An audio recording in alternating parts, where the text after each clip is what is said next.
Messieurs, bienvenue au Fight Club. C'est très délicat de votre part. Ceux qui veulent se tirer, c'est tout de suite. Yippee-ki-yay, pauvre con. On essaye ? Allez. Première règle du Fight Club est... Nos stairways, c'est dingue. La seconde règle du Fight Club est... Méfie-toi du côté obscur. Mais qu'est-ce que c'est que ce pataquès ? C'est italien. Croyez-vous à la magie noire ? Oh, absolument. Allez, non, mais essayez de développer un peu. M'apprends pas mon boulot, mon petit gars. Bon, bah lui, il va me prendre la tête. Oh là, attends, quel est ton nom déjà ? Egg Shen, chauffeur de car. J'ai passé l'âge de ces conneries.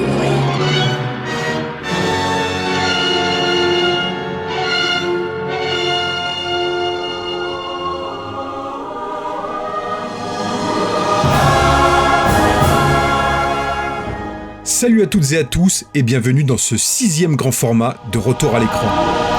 Au menu cette fois-ci, la remise en lumière d'un film qu'on oublie souvent quand on déroule la filmographie de son réalisateur, pourtant champion incontesté du box-office mondial. Ce film c'est Abyss de James Cameron avec Ed Harris, Marie-Elisabeth Mastrantonio et Michael Biehn. Le grand format de Retour à l'écran épisode 6, ça commence tout de suite. Eh bien bonjour à tous, bienvenue Max. Merci beaucoup, salut à tous. Et bienvenue Thibaut.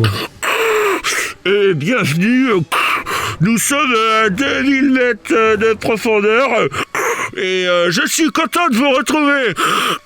Putain, on dirait que tu fais un mauvais Nicolas Hulot, c'est horrible. C'est exactement ce que je voulais faire. Bon, vous l'avez compris, donc on est hyper content de se retrouver tous les trois pour un grand format. Ça faisait un petit moment qu'on n'était pas parti sur un tel format. Je confirme. Ce soir, on attaque un film qui nous tient vraiment à cœur pour le coup. C'est notre formule habituelle, mais vraiment, on adore tous les trois ce film. Et même quand l'un d'entre nous a lâché le mot Abyss, on s'est dit ah, mais oui, il faudrait peut-être faire un sujet là-dessus, parce que finalement, on se rend compte que c'est un film très peu visité, à la fois sur les podcasts. On en parle beaucoup moins que les Terminator, les Avatar et les Titanic, qui méritent bien sûr leur exposition.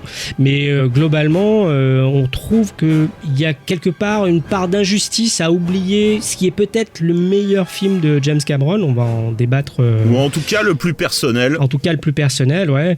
Donc nous y voilà. Le film sort le 27 septembre 1989, soit 2 semaines après le raz-de-marée attendu, mais qui a déçu au box-office européen, en tout cas le Batman de Tim Burton. Et 2 semaines avant, un autre film très célèbre, Indiana Jones, c'est la dernière croisade de Steven Spielberg, pour le replacer un peu dans le contexte. Et comment vous l'avez découvert, ce film ? Mais écoute, j'ai découvert avec toi, hein, donc Ben ouais.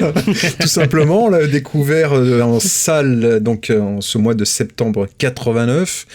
On l'a vu tous les deux soit un samedi soir dans mes souvenirs, à Grenoble, au Pâté Grenette, cinéma qui n'existe plus. C'était un film qu'on attendait forcément parce que, bah oui, c'était un film de Cameron dont on avait déjà adoré Terminator. Et Aliens. Et la suite d'Alien. Ça a été présenté un peu comme un événement aussi, cette sortie. À la sortie de la salle, on avait été, en tout cas moi j'avais été particulièrement impressionné par le film, par sa densité, par ce roller coaster émotionnel qu'il est. J'avais été vraiment séduit, vraiment impressionné par sa qualité technique, par sa qualité d'écriture et par l'exploit technique que représente ce film, en tout cas ce qu'il représentait à l'époque. Et ce qu'il représente encore aujourd'hui, on va en parler. Moi, j'ai pas trop de souvenirs de mon état d'esprit en rentrant dans la salle. J'ai l'impression que je ne savais pas trop à quoi m'attendre. Et par contre, pareil, autant je m'attendais peut-être à avoir un film presque lambda, voilà. Et j'ai été aussi, pareil, happé. Je me souviens même sur le chemin du retour, on tarissait pas d'éloges sur le film, quoi. On était abasourdis par la densité du film, les effets spéciaux, le truc extraordinaire de la tentacule d'eau, tout ça sur lesquels on va revenir. Ça a été un choc cinématographique. Après, une relative déception pour le Batman, hein, justement. Et toi, Thib ? Tout pareil. Non. Non. Ben moi il y a rien à faire. De toute façon, c'est toujours pareil. Je suis un enfant de la vidéo, donc j'ai découvert ce film plus tard encore, comme d'habitude. J'ai pas de réel souvenir, mais je sais que le film m'avait complètement bluffé. En plus, c'était une période où je faisais encore de la plongée, donc la prouesse technique, l'émotion de ce film. En plus, ça me faisait écho avec Rencontre du troisième type que j'adore. Donc non, mais voilà, c'est un film qui est assez important pour moi, qui aura vraiment marqué visuellement une grande partie de ma culture visuelle. Oui, cette histoire. Donc. Ça va pas être possible. C'est fait. Et bien maintenant, nous allons pouvoir démarrer réellement le programme avec une présentation du genre et de ses particularités par Max. Il y a quelque chose là-dessous qui n'est pas comme nous. Est-ce que tu peux être plus explicite? C'est quelque chose qui Ce n'est pas comme nous. C'est quelque chose qui n'est pas humain, mais qui est intelligent.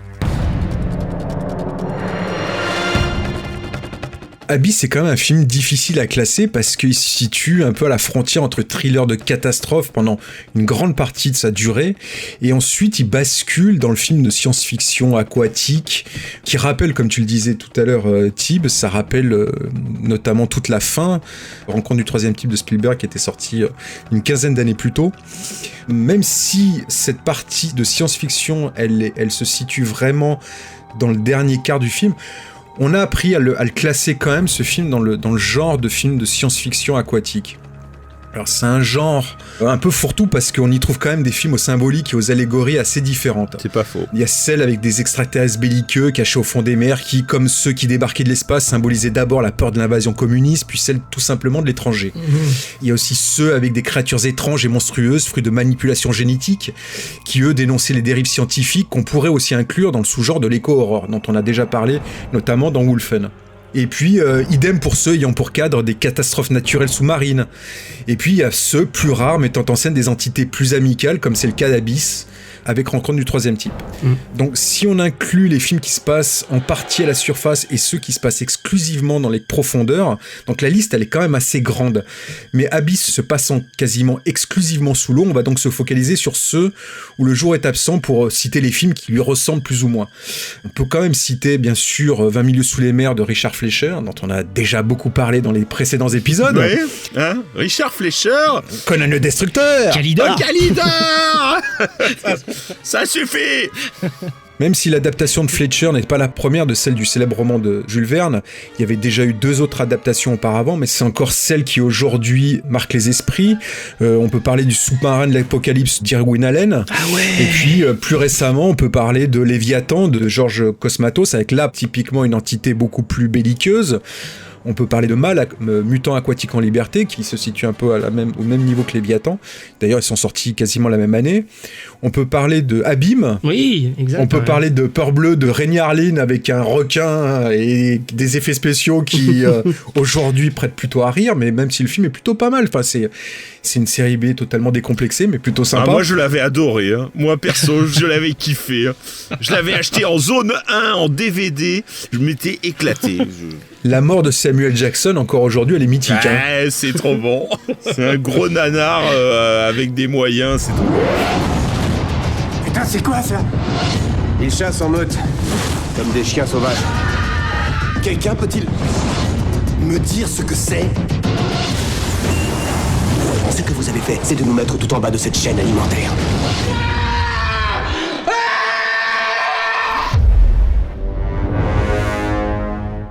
Et puis plus récemment, on peut parler aussi de Sphere ou d'Underwater. C'est plutôt un film catastrophe, mais voilà. Abyss est un peu à la frontière de tous ces films-là, mais on peut quand même situer Abyss à un niveau supérieur de tous les films que je viens de citer. Bah oui, bien sûr, hein, parce que c'est beaucoup plus profond. C'est intéressant aussi parce que justement quand le film est sorti, on a pas mal reproché à Cameron d'avoir fait un film en 2 parties. Le film catastrophe qui bifurque un peu soudainement en film avec des extraterrestres. Lui s'en défend d'entrée de jeu en fait en disant déjà d'une part on n'est pas dans un film catastrophe au début puisque la problématique est une erreur humaine. Toujours. Et voilà, il y a une sorte de fausse manip due à une perte de contrôle d'un sous-marin. C'est pas un tremblement de terre, donc c'est pas une cause naturelle, donc ce n'est pas un film catastrophe. Et d'autre part, très très vite, on suggère la présence d'objets flottants non identifiés, je sais pas comment on peut dire différemment. Et pour lui, non, l'idée c'est d'aller progressivement vers la résolution du film, de titiller le spectateur pour l'emmener vers la grandeur des extraterrestres qu'on va découvrir sur la fin. Donc pour lui, il n'y a pas du tout deux films en un, ce que pas mal de spectateurs ont ressenti, peut-être plus avec la version cinéma qu'avec la version longue dont on parlera plus tard. À chaque fois qu'il se passe un problème, c'est des erreurs humaines. Ouais, c'est ça. C'est pas dû ni aux extraterrestres, ni à qui que ce soit. C'est l'un des thèmes du film en fait, c'est l'humain qui représente un danger, voire le danger pour lui-même, notamment à travers ce qu'il crée et ce qu'il en fait. Ouais. Le vrai méchant, c'est Coffey en fait. Ah bah oui. C'est pas les extraterrestres, c'est pas du tout ça. Ouais. Coffey, c'est l'humain qui fait n'importe quoi, qui devient complètement barge et qui, dans sa paranoïa, constitue un réel danger pour lui-même d'abord et pour l'humanité tout entière. Tout à fait. Tout à fait, Thierry. Très bien, il est temps de lancer le pitch de Tib. Après sa rencontre avec un objet flottant non identifié en mer des Caraïbes, un sous-marin nucléaire, l'USS Montana, sombre dans l'une des failles les plus profondes au monde. Pressé par Fred, un énorme cyclone qui se dirige droit sur le site du naufrage, un commando des forces spéciales de la Navy est envoyé sur place en mission de sauvetage. Ces gars-là sont aussi amusants qu'une feuille d'impôt. Tu l'as dit, ma belle. Aidés par une équipe d'ouvriers du pétrole et la station high-tech Deepcore, ils font route alors vers le sous-marin en détresse. Dans cette plongée, vous n'avez absolument rien à faire sans ordre direct de ma part, et vous devez suivre les ordres sans discuter. Est-ce que c'est clair ? Mais le cyclone va fondre sur eux plus rapidement que prévu et isoler la station et ses occupants de la surface. Il faut qu'on nous décroche et qu'on sorte tout de suite de ce bordel. Très bien, alors faites-le. Pas de problème, sauf que vos gars sont partis faire un tour avec l'IPLA et que mes hommes ont besoin de l'IPLA pour pouvoir nous décrocher. Ils vont revenir dans 2 heures. 2 heures ? Mais il y aura longtemps qu'on aura été laminé par notre ami Fred dans 2 heures. Coincés à plus de 5000 mètres de profondeur, des rivalités entre militaires et civils apparaissent lorsqu'ils se rendent compte qu'ils ne sont pas seuls. Tintin.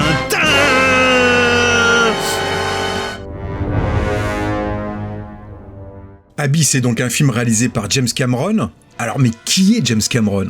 Bon, à moins d'avoir hiberné les 40 dernières années, quel amateur de cinéma ou pas d'ailleurs, n'a jamais entendu le nom de James Cameron ? Connais pas. Bon. Alors contrairement à ce que beaucoup pensent, James Cameron n'est pas américain mais canadien. Ouais. Il est né en effet dans un petit patelin proche des chutes du Niagara. En 1971, il débarque en Californie avec la farouche intention de faire du cinéma. Moteur ! Après quelques années de galère, il réalise enfin son premier court-métrage qui sera remarqué par Roger Corman. Ouais, le même qui avait révélé quelques années plus tôt Joe Dante.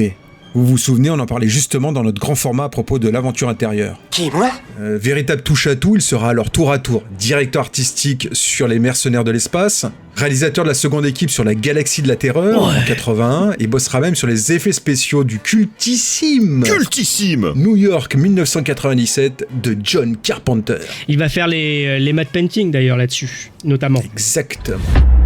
J'ai un marché à vous proposer. Trouvez le président, ramenez-le-moi ici dans les 24 heures et vous êtes un homme libre. Un marché de cons. Prêt. Plisken ? Plisken. Des snakes. Plisken, je te connais. Toi, t'es un flic ? Non, moi je suis un con. C'est qui le badass de John Carpenter ? C'est Kurt Russell. C'est toi, Plisken ? Je te croyais mort. Un snake dans la grosse pomme. C'est un ami à toi, Bren. On m'a parlé de toi. Un western en enfer qui est encore sur toutes les lèvres. Plisken, qu'est-ce que vous foutez ? Je vous emmerde.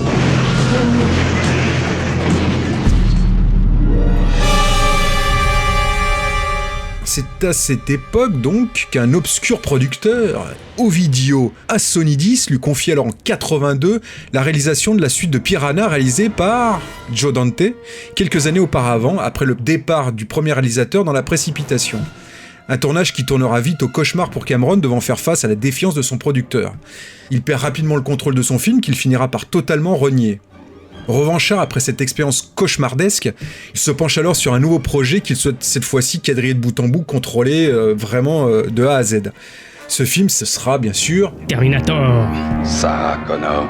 Terminator, produit par Gail Hannard, qui deviendra sa femme. On connaît le succès du film qui lui ouvre les portes des grands studios d'Hollywood. Après avoir signé le script de Rambo 2, même s'il est largement remanié par Sylvester Stallone, il écrit le scénario de la suite d'Alien de Ridley Scott qu'il va proposer à la Fox sans avoir forcément la certitude de le réaliser. Mais le succès planétaire de Terminator va jouer en sa faveur et il se retrouve donc en 1985 aux manettes de cet énorme blockbuster. Get away from her, you bitch! Et c'est sur ce tournage qu'il va acquérir la réputation de réalisateur tyrannique, qui va le poursuivre jusqu'à aujourd'hui d'ailleurs, n'hésitant pas à renvoyer sur le champ tout technicien qui s'oppose à lui.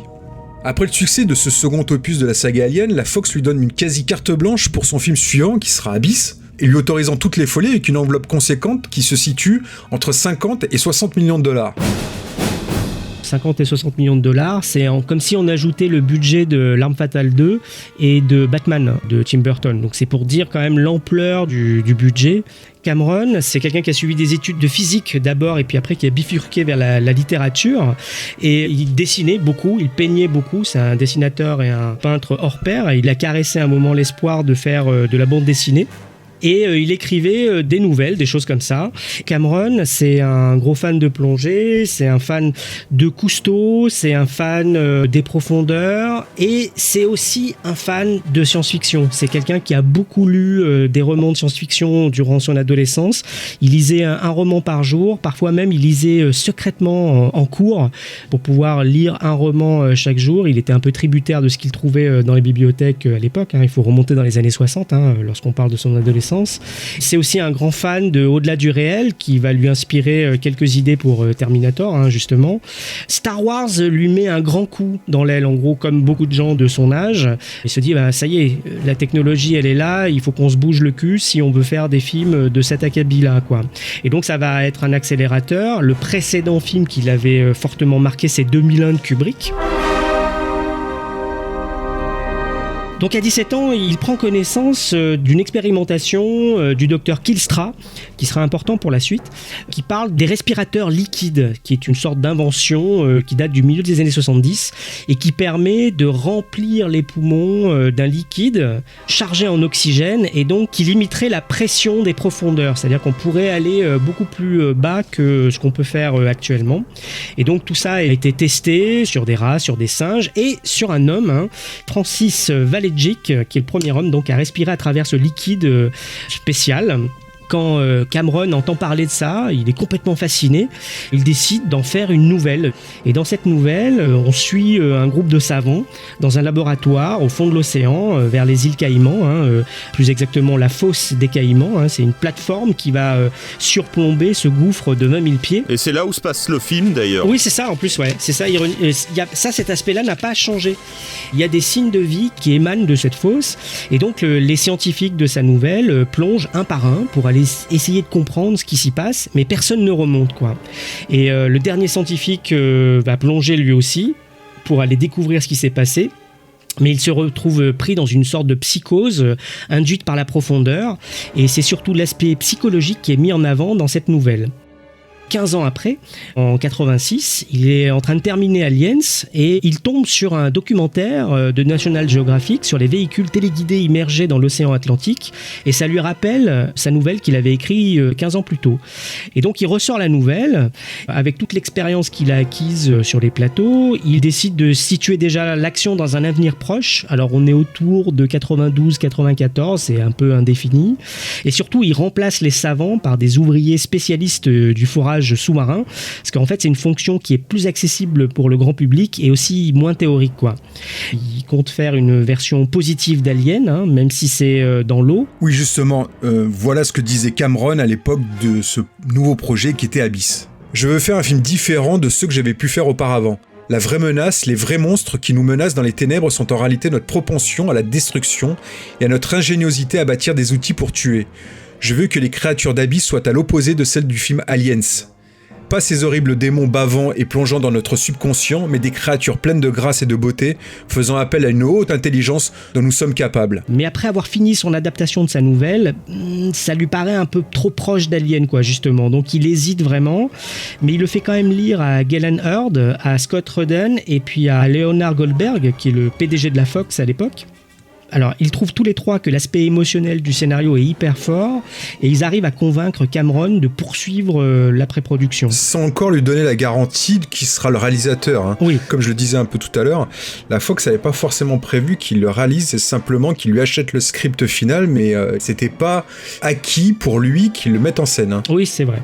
Alors, dans le scénario, il y a quelque chose qui est intéressant aussi, c'est que il a une relation qui est en train de se terminer avec la productrice Galen Hurd, hein, qui est sa femme, et quelque part la relation entre les deux personnages principaux, hein, entre Bud et Lindsay, c'est un peu la relation qui est en train de mourir entre lui et sa compagne. Alors ils se séparent en bons termes, hein, quand même, mais Cameron insiste pour que Galen Hurd reste sur le projet, ce qu'elle finit par accepter évidemment, et quand Abyss sort sur les écrans, elle et lui divorcent, et d'ailleurs lui il officialise sa relation avec Catherine Bigelow, une autre femme à poigne, hein. Et apparemment, les fans fortes, c'est son credo à la fois dans les scénarios, mais aussi dans la vie. Faut tout de même rappeler que Catherine Bigelow est donc réalisatrice et qu'elle a donc mis en scène des films quand même qui ont marqué l'histoire du cinéma américain des 20 dernières années. On peut parler de Strange Days, de Blue Steel, de Démineur qui a eu plusieurs Oscars, de Detroit et du mythique Point Break. Tu veux envoyer les présidents à Londres? Tu veux ramasser les lauriers? Je veux tout ça. Les anciens présidents sont des surfeurs. Tu soutiens que le FBI acceptera de me payer pour faire du surfing? La peur entraîne l'hésitation. Et l'hésitation entraîne la réalisation de ta peur. Il t'emmènera jusqu'au bord du gouffre. Et peut-être bien au-delà. Ça va être une putain de journée, Johnny. Vous croyez que les contribuables seraient heureux de savoir qu'ils paient un agent fédéral pour draguer des minettes? Poulettes. Pardon. Le terme en vigueur est poulette, monsieur.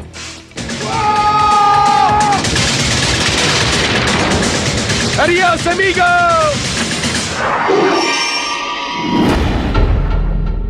Alors pendant cette phase de pré-production, Cameron et la Fox discutent très vite du casting, notamment de l'acteur qui va interpréter Bud Brickman, le personnage principal. Alors pour le casting de Bud, le studio prend en considération les stars du moment, hein, donc Mel Gibson, Dennis Quaid, William Hurt, Harrison Ford, Kurt Russell et même Patrick Swayze.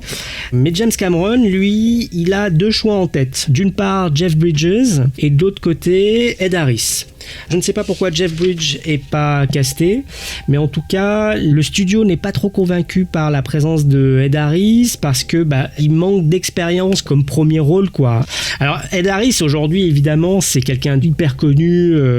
On pense à lui pour Apollo 13, on pense à lui pour Appaloosa, on pense à lui pour les films de Cronenberg et des choses comme ça. Mais c'est aussi quelqu'un qui, à l'époque, effectivement, n'est pas connu pour être leader, quoi, de premier rôle.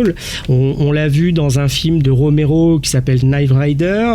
Sa carrière a explosé grâce à Left of the Hero, mais il le dit lui-même d'ailleurs. Mais c'est quand même pas quelqu'un qui est clairement identifié non plus, quoi. Et c'est quelqu'un en plus qui est un peu particulier. Il est plutôt à la cool, un peu dans la lune. Il aime bien son tracteur, il joue au golf, il aime aller à la pêche, il donne peu d'interviews, il fuit la presse.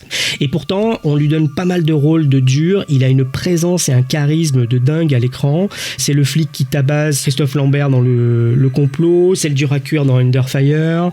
Et donc, quand il arrive sur Abyss, c'est le film qui va vraiment le propulser comme une star qu'il mérite d'être, hein, tout simplement, quoi. Et il a un atout pour lui parce qu'en fait, il a déjà fait de la plongée pour l'étoffe des héros, justement. Et en fait, Ed Harris arrive à convaincre le studio et James Cameron qu'il est la bonne personne en passant son essai, son casting, avec un casque de moto sur la tête pour faire une simulation d'un casque de plongée.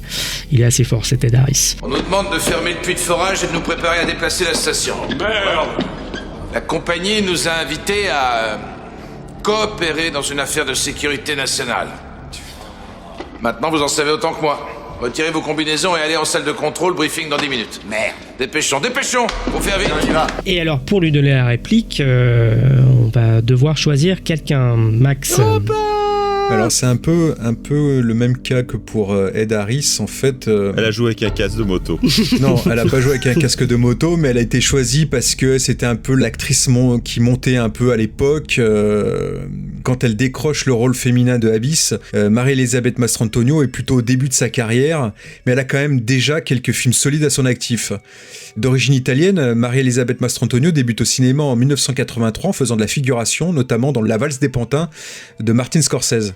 La même année, elle obtient son premier véritable rôle en incarnant Gina, la sœur de Tony Montana, incarnée par Al Pacino dans Scarface de Brian De Palma. C'est pas vrai, putain, j'avais oublié. Après un petit passage par la case TV, elle joue en 86 aux côtés de Paul Newman et Tom Cruise dans La couleur de l'argent, toujours de Scorsese, un rôle qui lui valut une nomination aux Oscars et aux Golden Globes. On la verra par la suite dans Slam Dance face à Tom Hulce et Calendrier meurtrier en 1989 aux côtés de Kevin Kline. C'est sur ce tournage d'ailleurs qu'elle rencontre le réalisateur Pat O'Connor qui deviendra son mari et avec qui elle vit toujours aujourd'hui à Londres. Et donc en 89, donc la même année, elle obtient le premier rôle féminin d'Abyss. T'es vraiment la plus grande tête de mule que j'ai jamais connue. Oui, je suis une tête de mule. Mais il faut absolument que tu me croies pour l'instant. Alors maintenant, regarde-moi s'il te plaît. Je te parais stressée? Est-ce que j'ai les symptômes d'une maladie nerveuse, des difficultés à m'exprimer, la tremblote? Non. Non. Bud, c'est moi, Lindsay, ok? Tu me connais mieux que n'importe qui au monde. Alors, regarde mes lèvres. J'ai vu ces choses. J'en ai touché une de la main. Et ce n'était pas un truc en acier comme on construirait. Ça glissait. C'est la plus belle chose que j'ai jamais vue. Oh, j'aurais tant voulu que tu sois là. Oh. C'était une machine. C'était une machine, mais elle était en vie. C'était comme un balai de lumière. Hein? Il faut me faire confiance, je t'en prie. Maintenant, je ne crois pas qu'ils nous veulent du mal. Je ne sais pas pourquoi, je le sais. C'est juste une sensation. Mon petit Dieu. Tu veux que je croie à une sensation? Tu veux qu'on croie à une sensation? Tu penses que Coffey va croire à une sensation? Nous voyons tous ce que nous voulons voir. Coffey regarde et voit des Russes. Il voit la haine et la peur. Tu devrais voir avec de meilleurs yeux que ça. Pour ce rôle, elle n'a pas été choisie tout de suite parce que déjà le studio pensait plutôt à Jessica Lange, Debra Winger ou Barbara Hershey. Et James Cameron, lui, il avait plutôt envie de caster Jamie Lee Curtis, mais en fait, elle était prise sur Blue Steel que préparait sa future femme Catherine Bigelow. Comme par hasard. Comme par hasard, ouais. Donc il a dû se rabattre sur d'autres idées, mais il gardera son idée de Jamie Lee Curtis puisqu'il la castera pour True Lies.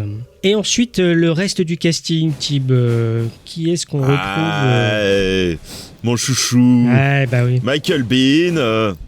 Alors lui, j'ai découvert ça, en fait, c'est lui qui se fait cogner par John Travolta dans Grease, qui fait le footballeur qui se fait frapper. Alors c'est pas le footballeur, mais c'est le basketteur. Le footballeur qu'on voit dans le film, en fait, il est interprété par Lorenzo Lamas. Lorenzo Lamas, le célèbre rebelle. Eh oui. Et puis il va auditionner pour faire un soldat du futur pour sauver une future maman dans Terminator. Voilà, il fera Kyle Reese donc pour Cameron. Et puis il y aura une petite amitié qui va se créer avec Cameron puisque du coup ça deviendra un peu un petit acteur fétiche puisqu'il reviendra dans Aliens comme Caporal X qui est excellent. Voilà. D'ailleurs, ce qui est intéressant, c'est que dans Abyss, c'est la première fois qu'il joue un méchant en fait, parce que les deux fois précédentes, c'était un gentil. Tout à fait, Thierry. Tout à fait, Thierry. Pendant la lecture du scénario, Michael Biehn suggère à James Cameron que son personnage, Coffey, souffre d'HPNS, du High Pressure Nervous Syndrome. Le mal des profondeurs. Parce qu'en rajoutant cet aspect-là, ça rajoute de la crédibilité à son comportement qui est de plus en plus irrationnel, quoi. Nous n'avons aucun moyen d'avertir la surface. Et tu sais ce que ça veut dire ? Ça veut dire que quoi qu'il arrive, c'est à nous de jouer. À nous. Et donc immédiatement, évidemment, Cameron saisit la balle au vol et l'injecte dans le scénario. Ce sont les 3 personnages principaux du casting. Il y a d'autres personnages dont on aura peut-être l'occasion de reparler par la suite. Mais on va tout de suite attaquer la pré-production.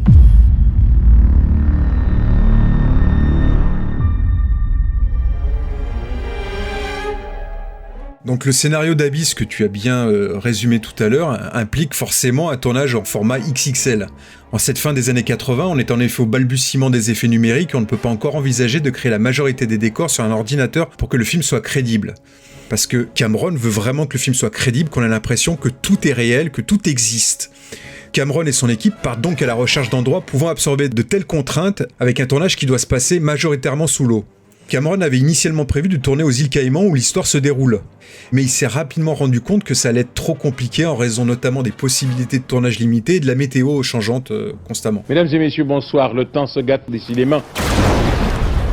L'équipe envisage un temps de se déplacer à Malte où se trouve le plus grand réservoir d'eau non filtré, mais là encore, cette option n'est pas retenue. C'est finalement en Californie, au Missouri, en Caroline du Sud, que Cameron va trouver des lieux permettant à ce projet de prendre vie, notamment sur le chantier inachevé de la centrale nucléaire de Cherokee, à Gaffney, en Caroline du Sud, où seront tournées la plupart des scènes sous-marines. We found it. Construit au milieu des années 70 par Duke Power, les réservoirs de confinement de la centrale nucléaire de Cherokee n'ont en effet jamais été utilisés. Au lieu de cela, en janvier 86, un producteur de films de Caroline du Nord, cette fois, nommé Earl Owensby, a acheté l'installation abandonnée et l'a convertie en studio de cinéma. Et donc c'est sur ce studio de fortune, quelque part, que Cameron et son équipe vont tourner la majorité d'Abyss. C'était un endroit qui, à la base, quand même très austère, c'était complètement paumé. Quand la première fois, Cameron et sa femme et productrice sont allés voir le lieu, ils ont commencé à se rendre compte que c'était paumé quand on leur a donné les indications, genre, vous sortez de l'autoroute, puis vous roulez 40 km, et vous tournez à gauche après une église blanche, puis encore 2 km dans des chemins, et là vous tombez sur un poste de garde avec un panneau marqué en grand Earl Owensby Studios. Ok. Voilà, là ça mettait dans l'ambiance. Alors, 2 réservoirs de cette centrale ont donc été utilisés. Le premier, correspondant à la cuve de confinement du réacteur principal, mesure 18 mètres de haut, 70 mètres de diamètre et peut contenir jusqu'à 28 millions de litres d'eau. À l'époque, c'était le plus grand réservoir filtré d'eau douce au monde. Le second réservoir, une fosse de turbine inutilisée, peut contenir, lui, à peu près 9 millions de litres d'eau. Au fond du grand réservoir sera donc construit le décor de la plateforme Deepcore, la plateforme principale où se passe une grande partie du film, dans une colonne en béton de 90 tonnes. Donc cette plateforme, elle se compose de 6 modules partiels et complets qui ont pris plus de 6 mois pour être construits. Mais bon, il n'y avait rien en état et du coup, en fait, ils ont dû se mettre d'accord avec la Fox et le propriétaire et ils se sont mis d'accord pour un budget de 2,25 millions de dollars pour que le propriétaire remette en état la cheminée et mette en état des bureaux, des vestiaires, enfin tout ce qu'il fallait pour pouvoir accueillir une équipe de tournage et un tournage, quoi, proprement dit. Des scènes sous-marines supplémentaires seront également filmées dans la piscine olympique de Los Angeles ainsi qu'à la mine Bonne Terre au Missouri où se trouve le plus grand lac souterrain du monde. Les quelques extérieurs seront quant à eux tournés en Californie, notamment sur un grand parking pour être réincrustés par la suite, on va en parler plus tard. Après avoir trouvé tous ces lieux de tournage, Cameron a décidé de ne pas approcher la Navy pour sa collaboration ou son approbation. Il a fait appel à des consultants, des spécialistes ou des vétérans de l'armée.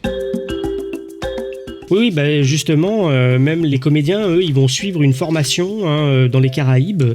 Alors, un mois avant le tournage, ils partent pour devenir des plongeurs certifiés. Et alors, cette formation leur permet de favoriser aussi la camaraderie entre eux. C'est toujours un peu agréable, ça, entre comédiens, pour créer justement de la fraternité qui se voit un peu à l'image, quoi, tout simplement. Mais alors, Ed Harris, lui, il n'est pas avec eux. En fait, il est retenu sur un tournage, je ne sais pas lequel. C'est Jackknife avec Robert De Niro. Ah yes, ok. Mais il obtient quand même son certificat qu'il passe dans un lac à côté. Et c'est le plongeur le plus accompli de l'équipe. Alors donc du coup, comme disait tout à l'heure Thibaut, s'il avait déjà passé des brevets pour l'étoffe des héros, ceci explique cela, quoi. Et par ailleurs, les comédiens qui jouent les SEAL, les Navy SEAL, eux, ils reçoivent une autre formation. Ils sont à part. C'est une formation quasi militaire, quoi, avec des gens qui leur apprennent le maniement des armes, etc. Le projet est vraiment hors norme parce que en gros, ce que dit Cameron, c'est que le réservoir là, nucléaire, ça leur permet d'avoir à disposition finalement un plateau qui est 2 fois plus grand que le plus grand des plateaux jamais construits aquatiques. Et ce plateau-là, c'était pour un des James Bond. Oui, c'est le James Bond, c'est Moonraker, et c'était sur le plateau de Pinewood à Londres, à côté de Londres. Ah oui, c'est ça. Oui, c'est ça. Et ça vous donne un peu l'ampleur du plateau qu'ils doivent gérer, quoi. Pour un tel projet, Cameron, donc tu le disais, hein, il veut une sensation de réalisme, et donc il va mettre aussi en œuvre avec toute une équipe, une sorte d'armée, pour créer du matos qui va leur permettre de filmer tout ça, quoi. Globalement, pour faire un inventaire sur lequel reviendra Thibaut par la suite, mais on a des nouvelles caméras qui sont montées sur des moteurs de sous-marins. On va avoir des nouveaux casques de plongée avec des hublots à large champ de vision pour qu'on voit les comédiens de tous les côtés. Ces hublots doivent être équipés aussi de systèmes de communication incorporés pour pouvoir conserver les dialogues, ce qui est une première au cinéma. Les casques, ils sont fabriqués par Western Space and Marine, j'adore le nom. Oh yeah. Ils pèsent 13 kilos, ce qui est plus léger que les casques qui étaient vendus dans le commerce. Par contre, ils étaient très gros et du coup, ils avaient tendance vraiment à flotter. Donc, à l'extérieur, c'était quand même assez lourd à porter. Par contre, dans l'eau, ça leur faisait une grosse flottaison, quoi. Donc, c'était pas évident à gérer sous l'eau. Et il y avait même un système de ventilation spécial pour éviter qu'ils aient de la buée à l'intérieur. Voilà, exactement. Ah putain, la vache. Non, et grosse innovation sur le casque, sans parler des systèmes de communication dont tu vas reparler sûrement.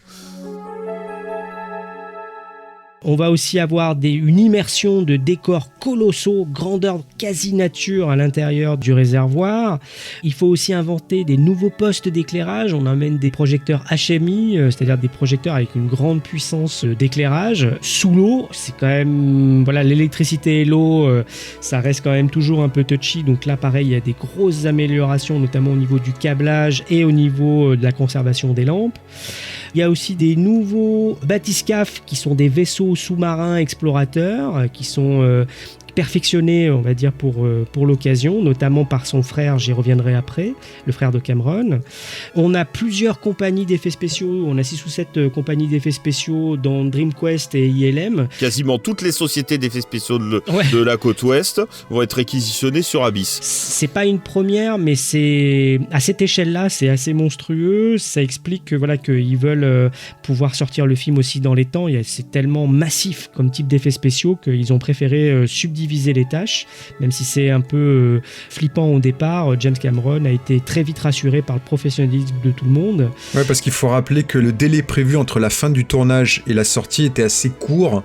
Entre le tournage, la fin du tournage et la date de sortie, il y avait un peu plus de 6 mois, ce qui est très très peu pour un film comme ça, avec une post-prod qui est assez énorme, quoi. Bah ouais, c'est vraiment très complexe. Et quelque part, c'est quelque chose qui est devenu un peu monnaie courante après par la suite. Progressivement, tout le monde s'est amusé à faire ça, en fait, à subdiviser les tâches par différentes boîtes de post-prod tout au long des années 90 et surtout 2000, quoi.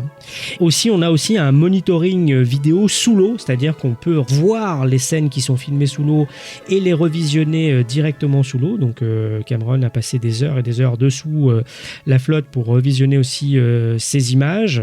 Et ça aussi, c'est complètement novateur, et il explique que, en fait, au moment du tournage d'Abyss, on était quasiment à la préhistoire du tournage sous-marin, quoi. En fait, ce qui s'est passé, c'est que il y a eu les innovations, ça a été le monde du silence de Cousteau, et que depuis, il y a plus grand chose. Voilà. Et là, quand Cameron a voulu tourner ce film, là, il a fallu vraiment plancher sur plein de nouveaux systèmes. On peut citer effectivement les expéditions de Cousteau, mais on a aussi les grands fonds qui aura une importance. Oui, justement, parce que en fait, c'est Al Giddings qui va venir prêter main forte donc à Cameron, qui avait travaillé sur les grands fonds ou Jamais plus jamais, et c'était quelqu'un qui était la pointure du film sous-marin de l'époque. Je précise juste une chose, les grands fonds, pour ceux qui ne l'auraient jamais vu, qui connaissent pas ce film.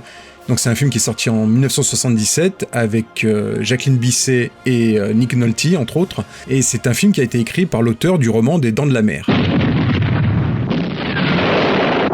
From the #1 bestseller, this is The Deep.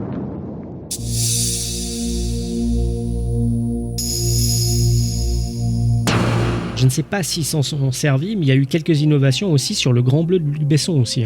Je me souviens avoir lu des choses sur justement les caméras et les objectifs utilisés sur le Grand Bleu.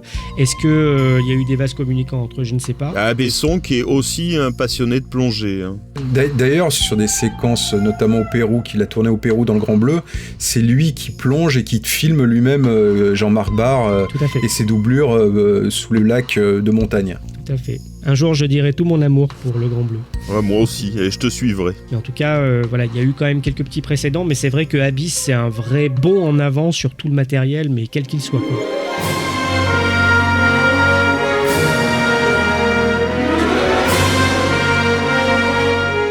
Donc Cameron aussi contacte Michael Salomon comme chef opérateur sur le tournage. Alors Michael Salomon, on en a déjà parlé, puisque c'est lui qui s'occupe de la lumière et de tout ce qui était pyrotechnique sur Backdraft, dont on avait parlé sur notre premier épisode. Mais tout est lié! Et voilà, tout est lié.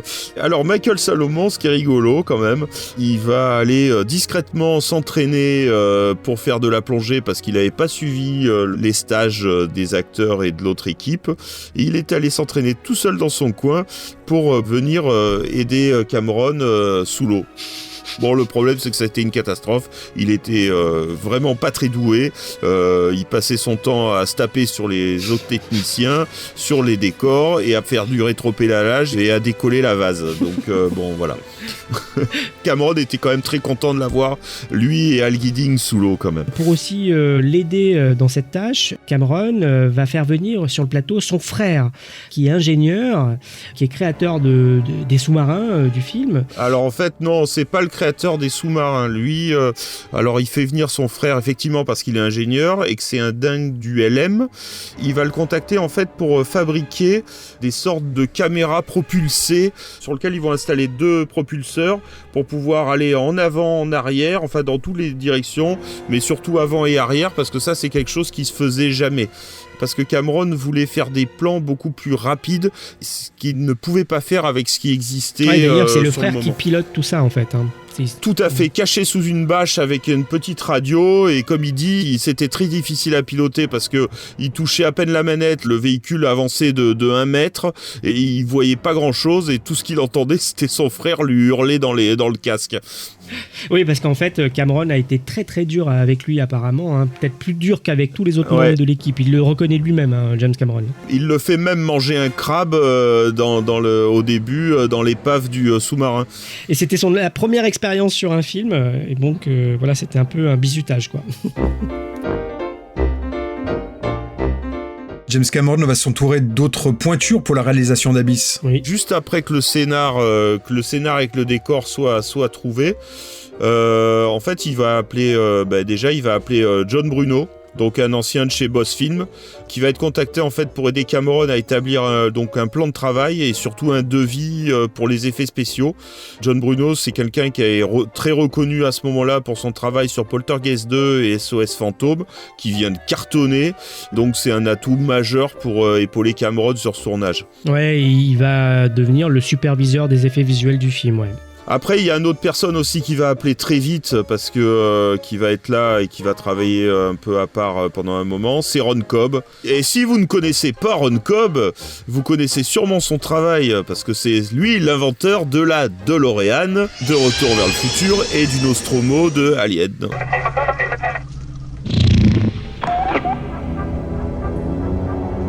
Ron Cobb, qui avait conçu déjà le matériel militaire de Aliens pour Cameron, et donc contacté là pour la conception donc de la fameuse station high-tech Deep Core. En plus, il venait de sortir du tournage de Léviathan, un film dont il regrette un peu le manque d'originalité et ses trop grandes similitudes avec Alien d'ailleurs. Une expérience défiant les lois les plus fondamentales de la nature. L'épave d'un bâtiment soviétique, échoué par 5000 mètres de fond. Une équipe de mineurs sous-marins confrontée à un secret terrifiant.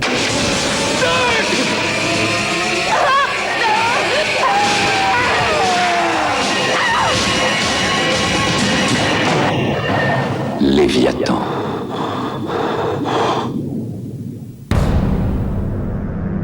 ça reste une bonne série B. On en a parlé non, d'ailleurs. on en avait déjà parlé dans Alien, bien sûr. sur... D'ailleurs, il y a un sacré design sur les gros scaphandres et tout ça. Ouais, il y a quand même du taf et c'était une série B avec un certain budget quand même. Oui. Allez, on revient sur Abyss. Et pour la station, donc en fait, ils décident de partir sur un style de station évolutive, un peu à la manière de la station spatiale internationale. Il faut aussi qu'on parle du storyboarder, le storyboarder qui s'appelle Phil Nordwood, qui sera très important donc parce que le film est quasiment intégralement storyboardé.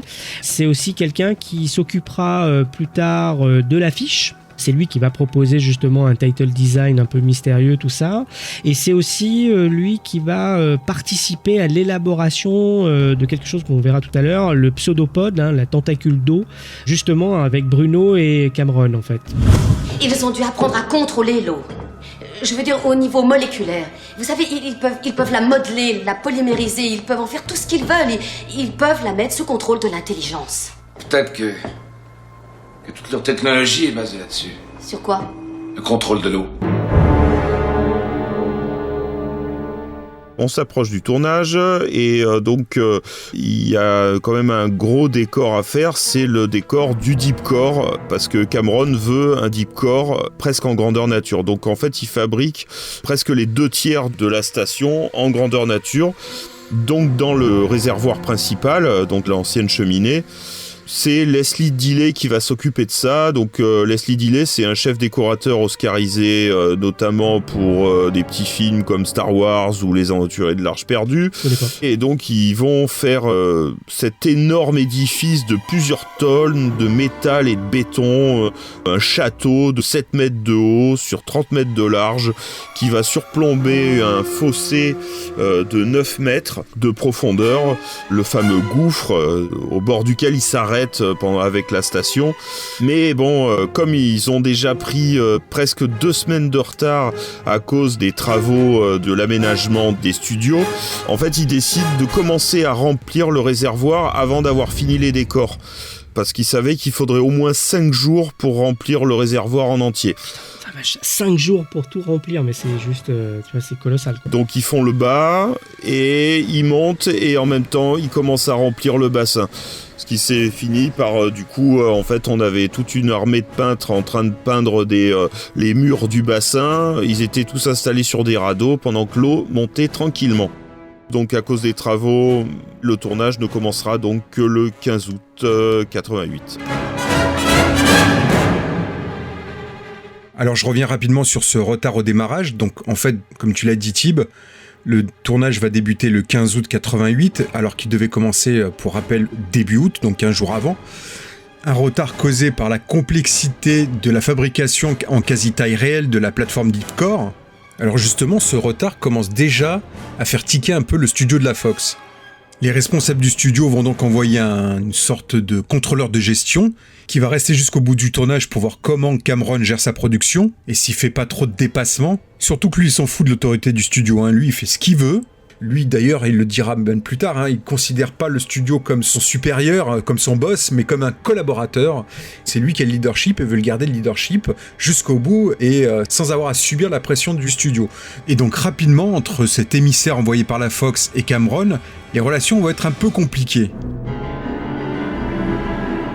Dès le départ, Cameron va s'opposer à lui, forcément, en tout cas va pas l'écouter, et va tout faire pour éviter qu'il soit présent sur le plateau. Donc il va le piéger, tout faire pour le dégoûter, pour qu'à un moment le gars se dise « Bon j'en ai ras-le-bol, je me casse ». Sauf que le mec va quand même rester là, il va rien dire, il va juste observer, Cameron va pouvoir faire son taf, mais voilà, il avait quand même quelqu'un sur le dos qui faisait son rapport quasi quotidiennement à la Fox, qui au final... on en reparlera plus tard, va quand même laisser faire parce que c'est Cameron, parce que c'est ci, parce que c'est ça, mais il y avait quand même une sorte de contrôle, en tout cas pour mettre un frein si à un moment ça dérapait trop, quoi. Ouais, c'est ça, en fait. Il va leur casser les pieds, parce qu'à un moment, il va carrément... c'est lui qui va les mettre dans le noir. Ils avaient l'intention d'éclairer le fameux décor du Deepcore au préalable. Il va dire non, c'est bon, vous mettez pas d'éclairage, on y va, comme ça. Et du coup, en fait, le premier jour de tournage, ils ont tourné beaucoup moins que prévu, parce qu'ils ont été obligés d'installer tous les éclairages quasiment dans le noir.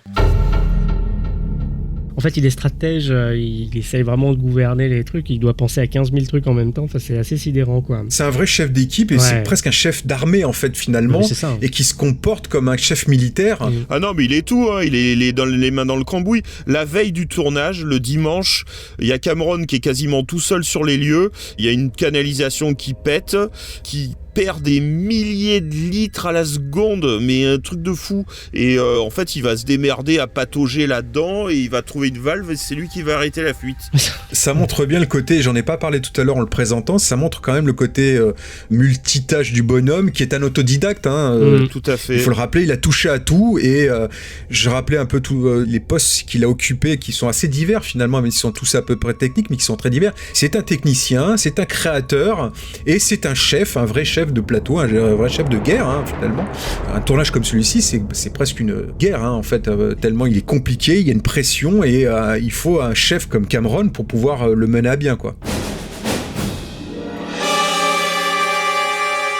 Ah, c'est un mec qui est difficile à gérer parce que il a tout appris, comme tu disais, c'est un autodidacte. C'est le genre de gars qui démonte une caméra pour savoir comment elle fonctionne. Ouais, donc ça, du coup, après, en fait, il pense qu'il sait tout le mieux que tout le monde, mais le pire, c'est qu'il sait tout mieux que tout le monde. Aussi, Et du coup, c'est très chiant pour des techniciens quand on travaille avec un gars comme ça, parce que le mec qui connaît son boulot et qui tombe sur un mec comme Cameron, il est emmerdé parce que l'autre il lui dit tu vas faire ça comme ça, et l'autre il lui dit mais alors je peux pas, si tu peux. Tu n'as qu'à faire comme ça. Mais il y a une relation avec son équipe qui est de haine et d'admiration finalement, parce que comme tu dis, même si c'est quelqu'un de tyrannique, d'extrêmement compliqué, qui peut être très cassant, très violent verbalement, mais comme il maîtrise totalement tous les postes, tout ce qu'il fait, on peut pas le contredire et les gens qui travaillent pour lui ne peuvent avoir que de l'admiration pour lui et finalement voilà, c'est très compliqué, c'est un rapport d'amour-haine qui s'instaure et qui va continuer jusqu'à même aujourd'hui encore. Les tournages suivants ça a été le cas. Donc, sur Terminator 2, ça a été la même chose. Sur True Lies, ça a été la même chose, etc., etc., quoi. Et le tournage, est très long, très compliqué, très exigeant pour l'équipe et pour les acteurs. On commence à surnommer le tournage de plein de petits sobriquets du type Son of Abyss, The Abuse. Oui, ils ont même fait des t-shirts. Ouais. Life Abyss and then you dive. Bon, c'est dit avec humour, mais ça traduit le côté un peu difficile aussi du tournage. Ah il est pas responsable de tout, Cameron, parce que, je veux dire, c'est lui qui les a embarqués dans cette galère, mais il y a des fuites de partout sur le réservoir, il y a jamais une semaine sans qu'il n'y a pas une canalisation qui pète, puis comme la canalisation pète, le courant se diffuse, du coup, juste derrière, il y a des coupures de courant, il y a des moments où ils se retrouvent dans le noir, c'est la panique totale. Alors déjà, c'est un tournage dur, et en plus, au bout de 6 semaines de tournage, déjà intense, il va se passer ce que Cameron voulait absolument éviter, c'est-à-dire les tournages de nuit. Le réservoir, pour pouvoir tourner, ils avaient mis une énorme bâche au-dessus du réservoir pour éviter la lumière du soleil. Oui, parce que ce qu'il faut rappeler, c'est que le film est censé se passer dans de grandes profondeurs. Tout à fait. Alors que le tournage en lui-même, il se passe à des profondeurs, en tout cas dans cette cuve, à des profondeurs modérées, en fait, enfin des petites profondeurs. 10 mètres, entre 10 et 20 mètres. Alors que l'histoire est censée se passer beaucoup plus profond. 5000 mètres de profondeur. Donc forcément, avoir une lumière du jour qui traverse, c'était trop compliqué. Donc dès le départ, en fait, ils avaient choisi de recouvrir avec une bâche la cuve pour ne pas laisser rentrer les rayons du soleil. Et en plus, ils avaient rajouté toute une couche de petites billes noires en polystyrène pour éviter pour que aucun rayon du soleil ne passe. Alors les billes, c'était aussi parce qu'en fait ils se sont rendus compte que en mettant la pièce dans le noir, la surface de l'eau agissait comme un miroir, donc dès qu'ils étaient en grand angle, de suite on se voyait à revoir les lumières au-dessus ou même le décor et même Deepcore qui se reflétait, quoi. Donc les billes permettaient de matifier, c'est-à-dire qu'il n'y ait plus un seul reflet, et ça permettait aussi à tout le monde de pouvoir remonter. Ce qui a été aussi un calvaire et un véritable cauchemar, apparemment, ces billes qui s'insinuaient partout dans les combinaisons. Et pour en revenir à l'histoire de la bâche, elle était là donc parce que en fait ils avaient prévu de tourner uniquement 2 jours, c'est-à-dire d'avoir des horaires traditionnels de tournage. Parce que c'est déjà assez difficile de tourner dans l'eau. Donc en plus, s'il fallait tourner à des heures de nuit, c'était compliqué. Sauf que en effet, il y a eu cette histoire de la bâche que je te laisse rappeler au bout de 6 semaines. Seulement 6 semaines de tournage. tournage, la bâche s'est déchirée.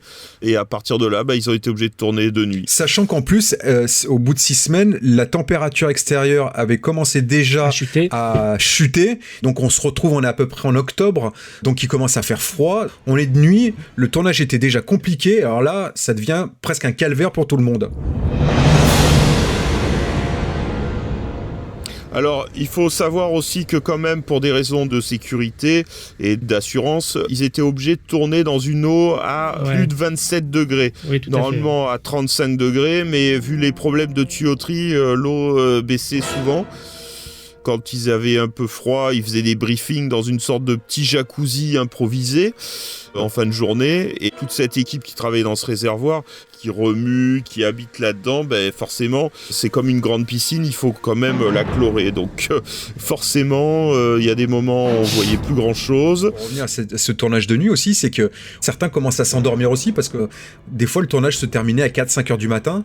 Cameron était le dernier à sortir de l'eau d'ailleurs, mais il fallait malgré tout, au-delà du chlore, au-delà de tout ça, qui pouvait quand même essayer de les garder un peu éveillés, certains commençaient à être sous l'eau avec leur combinaison, commençaient à s'endormir aussi, et ça rajoutait aussi à la complexité, à la difficulté, et ça, oui, ça devenait dangereux carrément, quoi. Ouais. Voilà. Et donc en plus, comme je disais, ils s'étaient obligés de surveiller le pH de l'eau et du coup de verser des litres et des litres de chlore, et parfois il y en avait même trop, et du coup ils ont tous fini blonds avec des brûlures. Sur la peau, oui, le chlore a attaqué, ouais. Parce que forcément, tous ces gens dans l'eau pendant plusieurs heures, les vessies, il y a des moments, il faut les vider. Non, ne les jugez pas. Vous ne savez pas ce que c'est que de plonger et d'avoir ce liquide chaud qui vient vous réchauffer de partout dans une combinaison. Non, il n'y a que les gens qui ont fait de la plongée qui peuvent savoir ce que c'est que ce bonheur qui vous envahit. Ils l'assument totalement, ils le disent d'ailleurs après le tournage, ils en ont parlé de ça, ils le disent, et au contraire, ils ont trouvé cette sensation plutôt agréable finalement. Ah, c'est ce que je dis, c'est non, ne jugez personne, ne les jugez pas.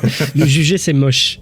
Juste petite précision, parce qu'on parlait tout à l'heure du fait qu'il y avait des coupures de courant et que l'équipe se retrouvait plongée dans le noir, mais juste pour que les auditeurs comprennent aussi, c'est que être plongé dans le noir à des bonnes profondeurs sous la flotte, nous on voit personne, mais personne nous voit non plus, c'est assez angoissant, et Michael Biehn en parlait en disant il a passé un mauvais moment. Qu'il a passé un sale moment, parce qu'il s'est dit mais personne va venir me chercher, parce que personne sait que je suis là, voilà.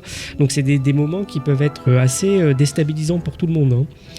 Les cascades, il y en a pas mal, mais la plupart du temps, comme James Cameron désire un film ultra réaliste, il insiste pour que la plupart des petites cascades soient exécutées par les comédiens, quoi. Il prend quelques risques aussi, puisque la fatigue aidant, on est un peu moins alerte. Et alors, il y a des normes de sécurité, chaque comédien, chaque membre de l'équipe a 1 ou 2 plongeurs de sécurité qui surveillent en permanence que tout se passe bien. Mais parfois, il y a des petits drames qui peuvent très vite survenir. Par exemple, James Cameron a frôlé la noyade. À un moment donné, il manque d'oxygène parce que son assistant réalisateur a oublié de lui rappeler de recharger son oxygène. Donc, James Cameron appelle à l'aide, et notamment, il essaye d'appeler l'opérateur Giddings, dont tu as parlé tout à l'heure, Thibaut, mais celui-ci, il ne l'entend pas, parce qu'en fait, il est en partie sourd, parce que suite à un accident de plongée, il a perdu pas mal d'audition. James Cameron enlève son casque et sa combinaison et remonte très rapidement à la surface en expulsant de l'air pour éviter des blessures pendant la décompression.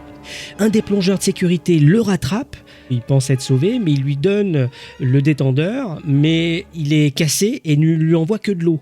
Donc Cameron essaye de se débattre, le nageur pense que James Cameron fait une crise de panique, alors il le retient encore plus, donc Cameron est obligé de lui donner un coup de poing au visage pour repartir à la surface très très rapidement avant de s'évanouir. Tout est bien qui finit bien, mais par contre l'assistant réalisateur et le plongeur sont virés à la fin de la journée. Jim, I'm sorry, you're fired. Get out of here.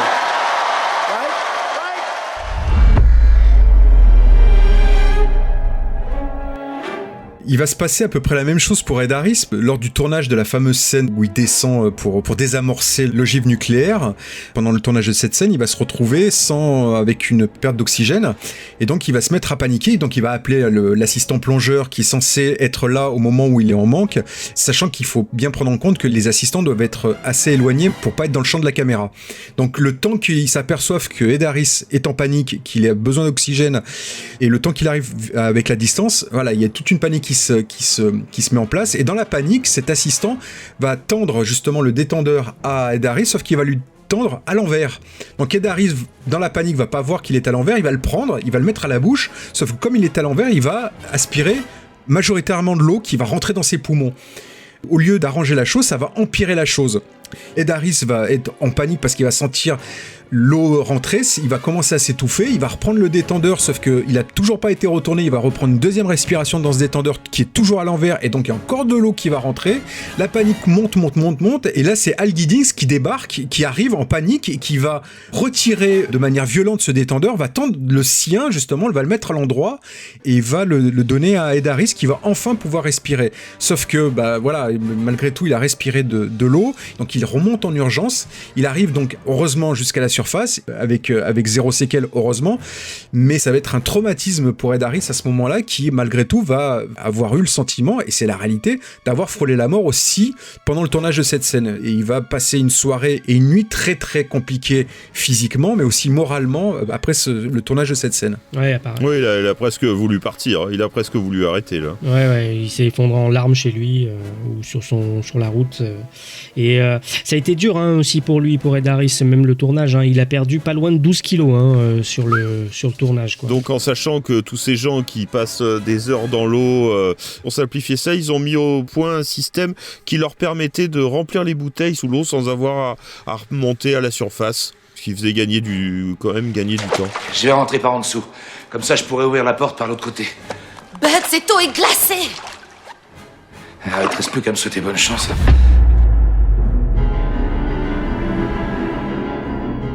Et pour finir, pour Ed Harris, l'expérience a été tellement désagréable qu'aujourd'hui il refuse encore de parler de son expérience sur Abyss, à l'exception du making-of Under Pressure qui est très très bien. Et c'est la même chose pour Marie-Elisabeth Mastrantonio. D'ailleurs pour elle aussi ça a été un peu compliqué aussi lors d'une scène, la fameuse scène de la réanimation.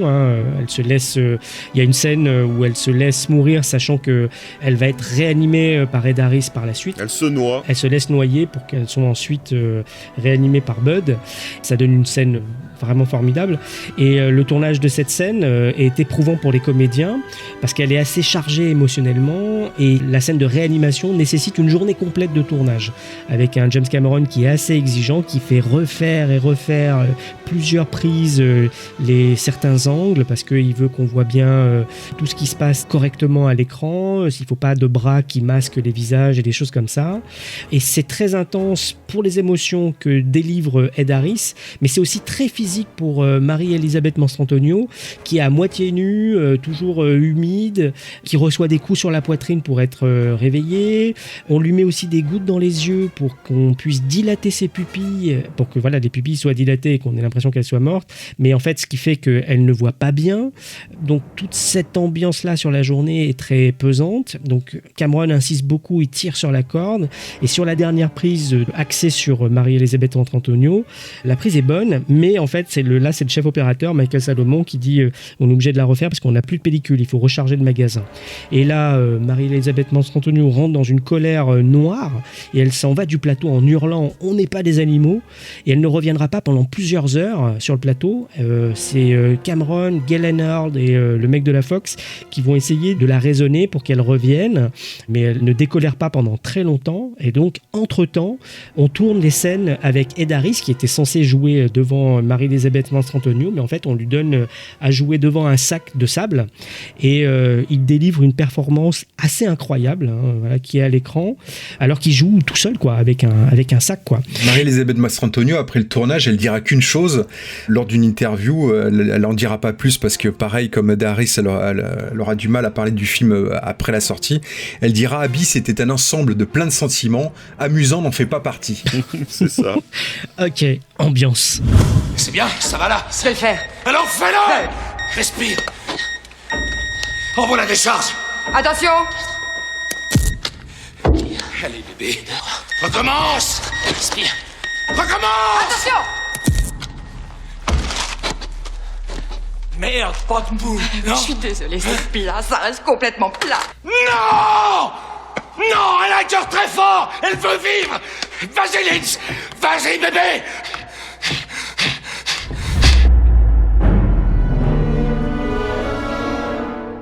Bon, on a fait un long tour du tournage. Donc, ce tournage qui s'achève le 8 décembre 88. Et c'est un soulagement quand même pour tout le monde parce que ça a été quand même extrêmement difficile pour tout le monde. Cameron déclarera d'ailleurs à ce moment-là que ce tournage, c'était sa pire expérience cinématographique. Un sentiment qui va être partagé par la majorité du casting et des techniciens. On en a parlé aussi avant, entre Ed Harris et Marie-Elisabeth Mastrantonio qui n'ont pas forcément bien vécu ce tournage. Qui n'ont pu tourner avec lui. Voilà, le physique et les nerfs de chacun a été mis à rude épreuve. Ajouter à cela le perfectionnisme notoire de Cameron, tout ça on en a parlé, mais voilà, ça fait un ensemble qui fait qu'à la fin tout le monde était très content que ça se termine, à tel point que beaucoup d'entre eux déclareront qu'ils ne feraient plus jamais un film comme Abyss. Ouais. Cameron, qui est quand même reconnu pour un réalisateur connu pour souvent collaborer avec les mêmes acteurs et les mêmes équipes, ne retravaillera pourtant par la suite avec quasiment aucune personne présente sur ce film. À la longue liste de techniciens et d'acteurs, on peut y ajouter le compositeur de la musique Alan Silvestri, dont je parlerai après, et le directeur de la photographie Michael Salomon.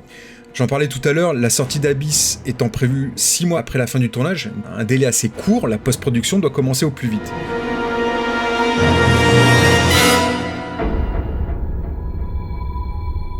La post-production, c'est d'abord du montage, bien sûr, mais c'est surtout ici la fabrication et l'intégration de nombreux effets spéciaux. On pourrait passer des heures à vous parler de chaque effet, parce que la liste est ultra longue. Mais toi, Mick, tu vas nous parler d'une scène mémorable du film, celle du pseudopode. Le pseudopode, c'est ce fameux tube d'eau qui se forme petit à petit et qui vient rendre visite à toute l'équipe du Deep Core. Il essaie de communiquer. C'est merveilleux. Qu'est-ce que c'est? C'est vivant? De l'eau de mer.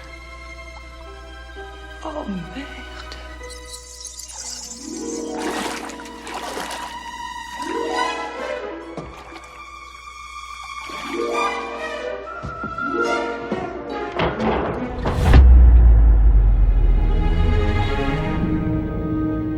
Alors là, cette scène-là, elle est un peu particulière. Il y a James Cameron, lui, il n'est pas très sûr de l'efficacité des effets spéciaux pour traduire cette idée-là. L'idée d'avoir une tentacule d'eau, ça s'appelle tentacule d'eau, pseudopode, on lui donne plusieurs noms sur le plateau. Alors, ce qu'il fait, il prend soin d'écrire cette séquence-là pour qu'elle puisse être retirée sans interférer l'histoire, au cas où, quoi. Malgré tout, on va quand même pousser jusqu'au bout la technologie pour essayer d'en tirer quelque chose. Et donc, comme on le disait tout à l'heure, le design est dû à plusieurs personnes. C'est John Bruno, le superviseur des effets spéciaux, Phil Norwood, le storyboarder, et James Cameron, qui vont travailler de concert pour traduire visuellement cette idée de tentacule d'eau.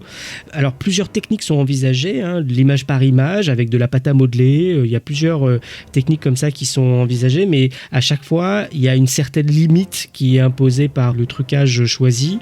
Mais ILM propose d'adopter les images de synthèse pour ça. Alors le storyboarder, lui, il fait plein de dessins, de plein de positions différentes, toutes les 10 images qui vont être animées pour ILM, et ILM va se plaquer dessus pour essayer de reproduire cette animation créée par le storyboarder. Malgré tout, Cameron est sceptique, notamment pour la manière dont vont se comporter les liquides, comment vont se refléter les lumières sur cette tentacule, mais bon, il laisse quand même faire ILM, qui est quand même très compétente. C'est quand même la société phare des effets spéciaux à Hollywood. C'est toujours pareil. On en avait parlé à l'époque de Backdraft. C'est la société montée par George Lucas.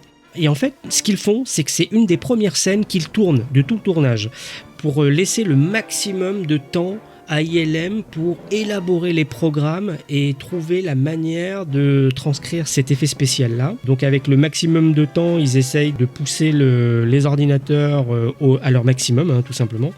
Sur le tournage, les acteurs interagissent avec une sorte de tuyau tout moche qui est suspendu par l'équipe.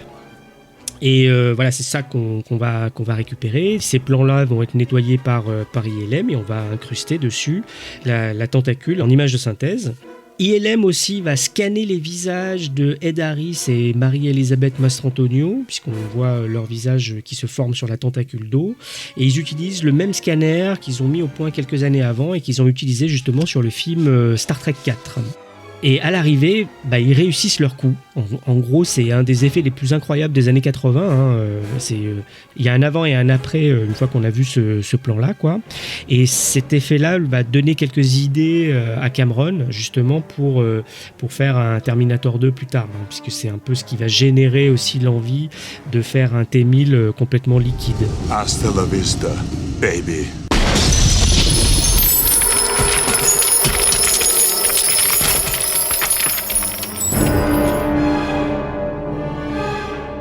James Cameron va tourner quelques plans additionnels ou reshoot au début de l'année 1989 dans les studios de DreamQuest, mais aussi dans la piscine de sa productrice et ex-femme Galen Hurd.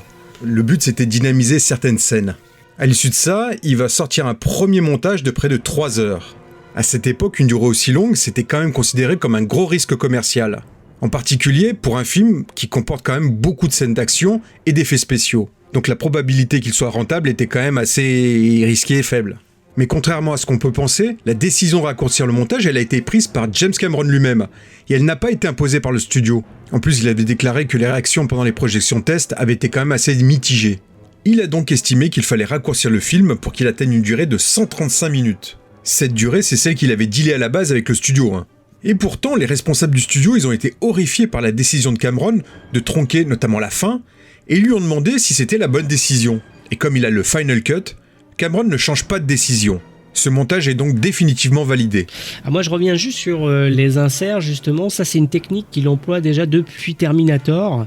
Il se garde toujours un petit budget pour pouvoir faire des retakes parce qu'il se rend compte que parfois, quand on se retrouve en montage, il nous manque toujours un petit plan pour mieux articuler la séquence.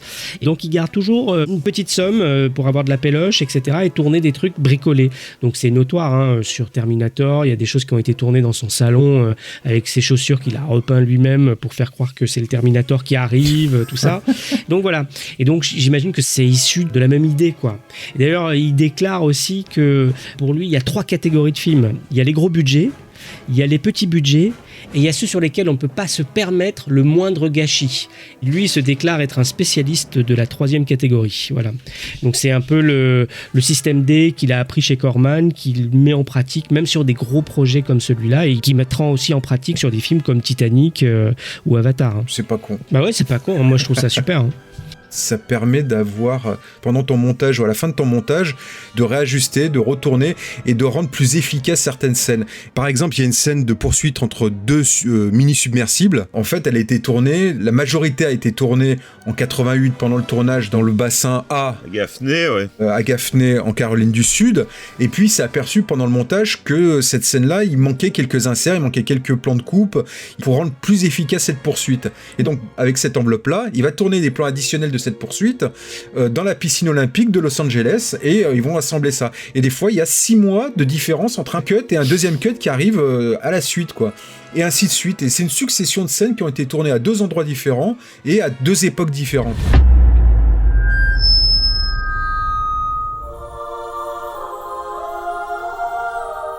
Au niveau de la partie son, les dialogues ont été enregistrés directement depuis les scaphandres, depuis les casques. Tout a été enregistré, mais par contre, la problématique, c'est que les aides respiratoires pour les comédiens s'entendent, elles font du bruit, tout ça. Et en post-prod, il a fallu ôter tous ces bruits parasites pour pouvoir avoir un son lisible, mais malgré tout, en cours de route, comme le son devenait vraiment très clean, James Cameron a insisté pour réintroduire un peu le son de cette respiration sur certains moments, parce que sinon pour lui c'était trop artificiel, quoi. Oui, ça manquait de réalisme. Ça manquait de réalisme, voilà. Après, au niveau du son, la Fox a vraiment appuyé le film jusqu'au bout, parce qu'elle aurait pu accélérer un peu la production et la post-production notamment. Mais la Fox a vraiment accompagné James Cameron au bout de l'aventure et a vraiment proposé au film de sortir avec une bande-son en 6 pistes, ce qui n'était pas non plus monnaie courante encore à ce moment-là. Voilà, vraiment, ça a été un vrai partenariat entre les deux. Et alors, du coup, on est dans la partie son, mais un des trucs les plus importants aussi de la partie son de Abyss, c'est le score de Alan Silvestri, quoi.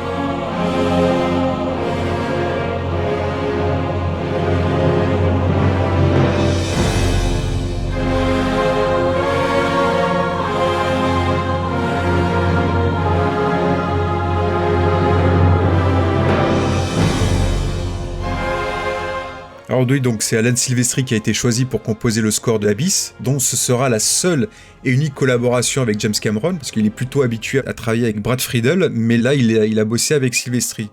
Parce que les attentes et les enjeux autour de ce film étant forts, la Fox a voulu s'assurer la collaboration d'un compositeur solide à qui l'on doit déjà à l'époque quelques bandes originales très marquantes. Après un début de carrière à la télévision, Silvestri va en effet signer dans les années 80 des scores devenus carrément cultes depuis, quoi. On lui doit notamment la musique de La Poursuite du Diamant Vert, Predator, Forrest Gump, Roger Rabbit et bien sûr celle inoubliable de Retour vers le futur.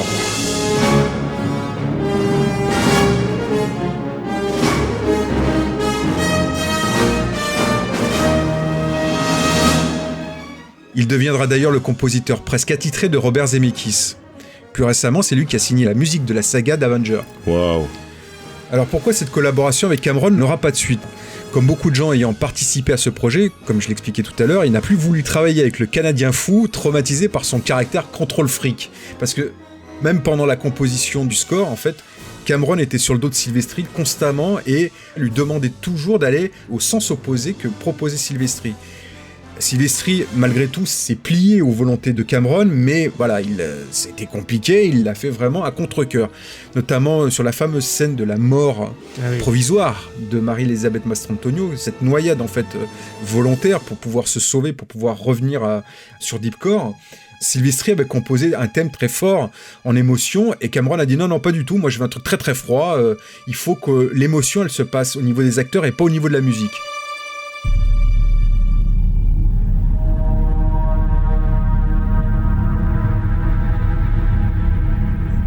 Silvestri n'était pas très content, mais il l'a accepté quand même. Voilà. C'est l'exemple symptomatique de la relation qu'a eu aussi Silvestri avec Cameron. Donc voilà, ça a été le cas pendant le tournage et ça a été le cas aussi après le tournage. Alors qu'est-ce qu'elle vaut cette BO d'Abyss ? Bon, c'est pas tellement une surprise, on connaît la qualité du monsieur. Là-dessus encore, Silvestri, et malgré les demandes de Cameron, Silvestri signe une nouvelle très belle composition.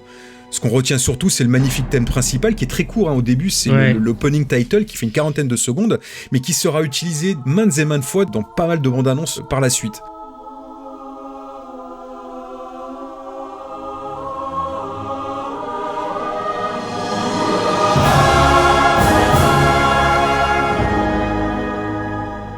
Pour le reste, on retrouve quand même beaucoup de sonorités entendues dans celle de Retour à le futur et celle de Predator, comme le tam-tam lors de la scène de combat entre Michael Biehn et Ed Harris, pour souligner le côté primitif de l'homme en fait.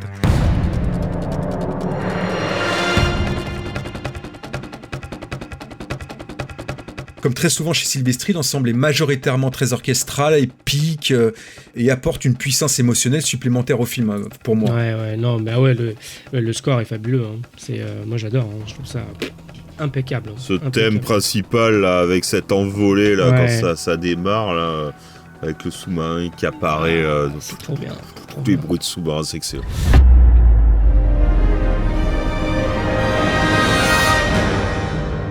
Donc Abyss sort aux États-Unis le 9 août 89 dans 1533 salles. Les critiques sont globalement mitigées, certaines reprochant au film sa longueur, d'autres de ne pas explorer toutes les pistes du scénario. Alors, on peut l'expliquer parce que, on en parlait tout à l'heure, le premier cut faisait 3 heures, il était très complet et il a été coupé par la volonté de Cameron, simplement pour ne pas prendre de risques d'un point de vue commercial. Donc le film va rapporter 52 millions de dollars aux États-Unis et au Canada et 35 millions de dollars environ dans le reste du monde, pour un total mondial d'environ 90 millions de dollars. Alors le film rentre dans ses frais, on en parlait tout à l'heure, le budget était situé entre 50 et 60 millions de dollars, mais ça reste une déception pour la Fox et Cameron qui s'attendait quand même à beaucoup mieux pour un film où il y avait une grosse attente dessus, ça a été un enjeu technique, technologique, Cameron est déçu parce que c'est son film peut-être le plus personnel, donc il y a mis quand même beaucoup... aussi bien physiquement que psychologiquement, il y a mis beaucoup dans ce film. Et d'avoir un résultat comme ça, qui atteint pas les 100 millions de dollars à travers le monde, ça reste quand même une déception. Ça reste son seul vrai échec, même s'il n'est pas cuisant. Demi-échec. On peut pas véritablement le considérer comme un échec pur, mais par rapport au succès et au carton, c'est même plus des succès, c'est des cartons comme ceux de Titanic et d'Avatar, et même du diptyque qu'il a réalisé lui, de Terminator. Quoi, il y en a d'autres après ? Non, il n'y en a pas eu, ça s'est arrêté à 2. Il y en a que 2. Non, en fait, le dernier a été réalisé en 91. On a dit qu'on parlait que des films qu'on aimait. Le reste n'existe pas. Alors en France, le film sort donc le 27 septembre 89. Par contre, en France, il sera considéré comme un succès, parce qu'Abyss va atteindre les 2 millions d'entrées en fin d'exploitation. En 93, une nouvelle version du film sort en salle, enrichie de presque 30 minutes. C'est finalement le premier cut en fait de 3 heures qui va être finalisé et qui va sortir en salle, donc 4 ans après la sortie initiale du film. Alors si le nombre d'entrées sera limité, les critiques seront cette fois bien meilleures. Non, c'est normal, puisque là, le film est réellement beaucoup plus riche et finalement beaucoup plus équilibré.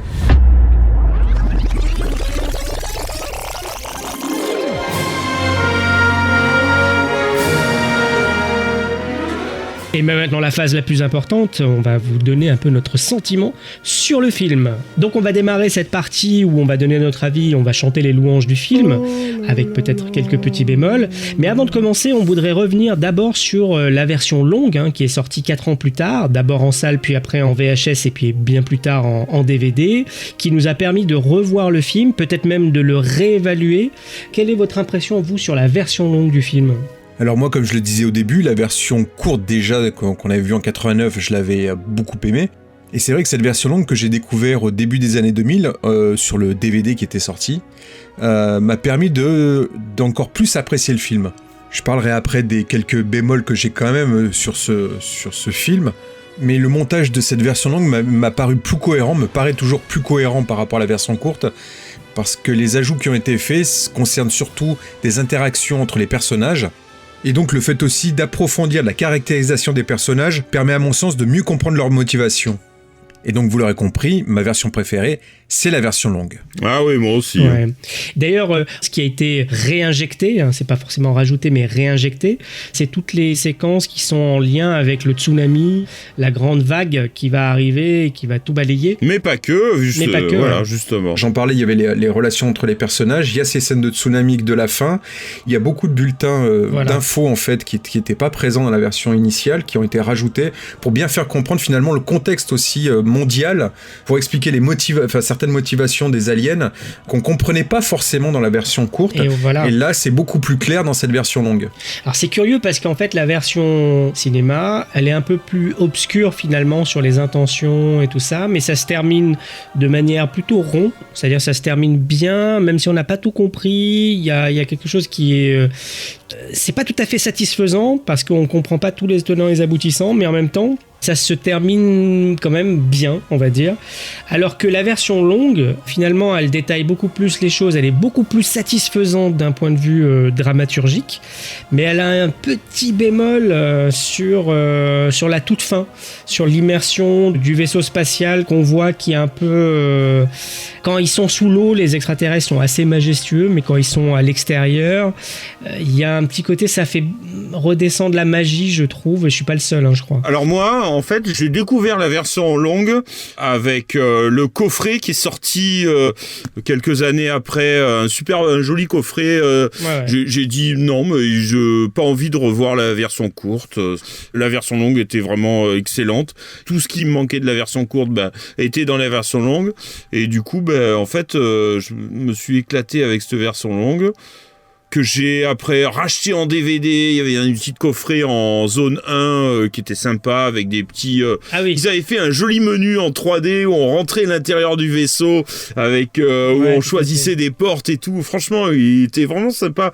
Pour l'époque, c'était bonheur. Que du bonheur, cette version longue. La partie... moi, je kiffe ce passage qui est pas dans la version courte et que je trouve excellente. C'est ce passage où il chante sur un morceau de country de Linda Ronstadt, c'est trop bon quoi.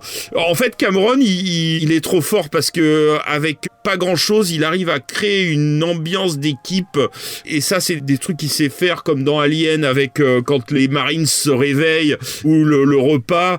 Et là c'est pareil quoi.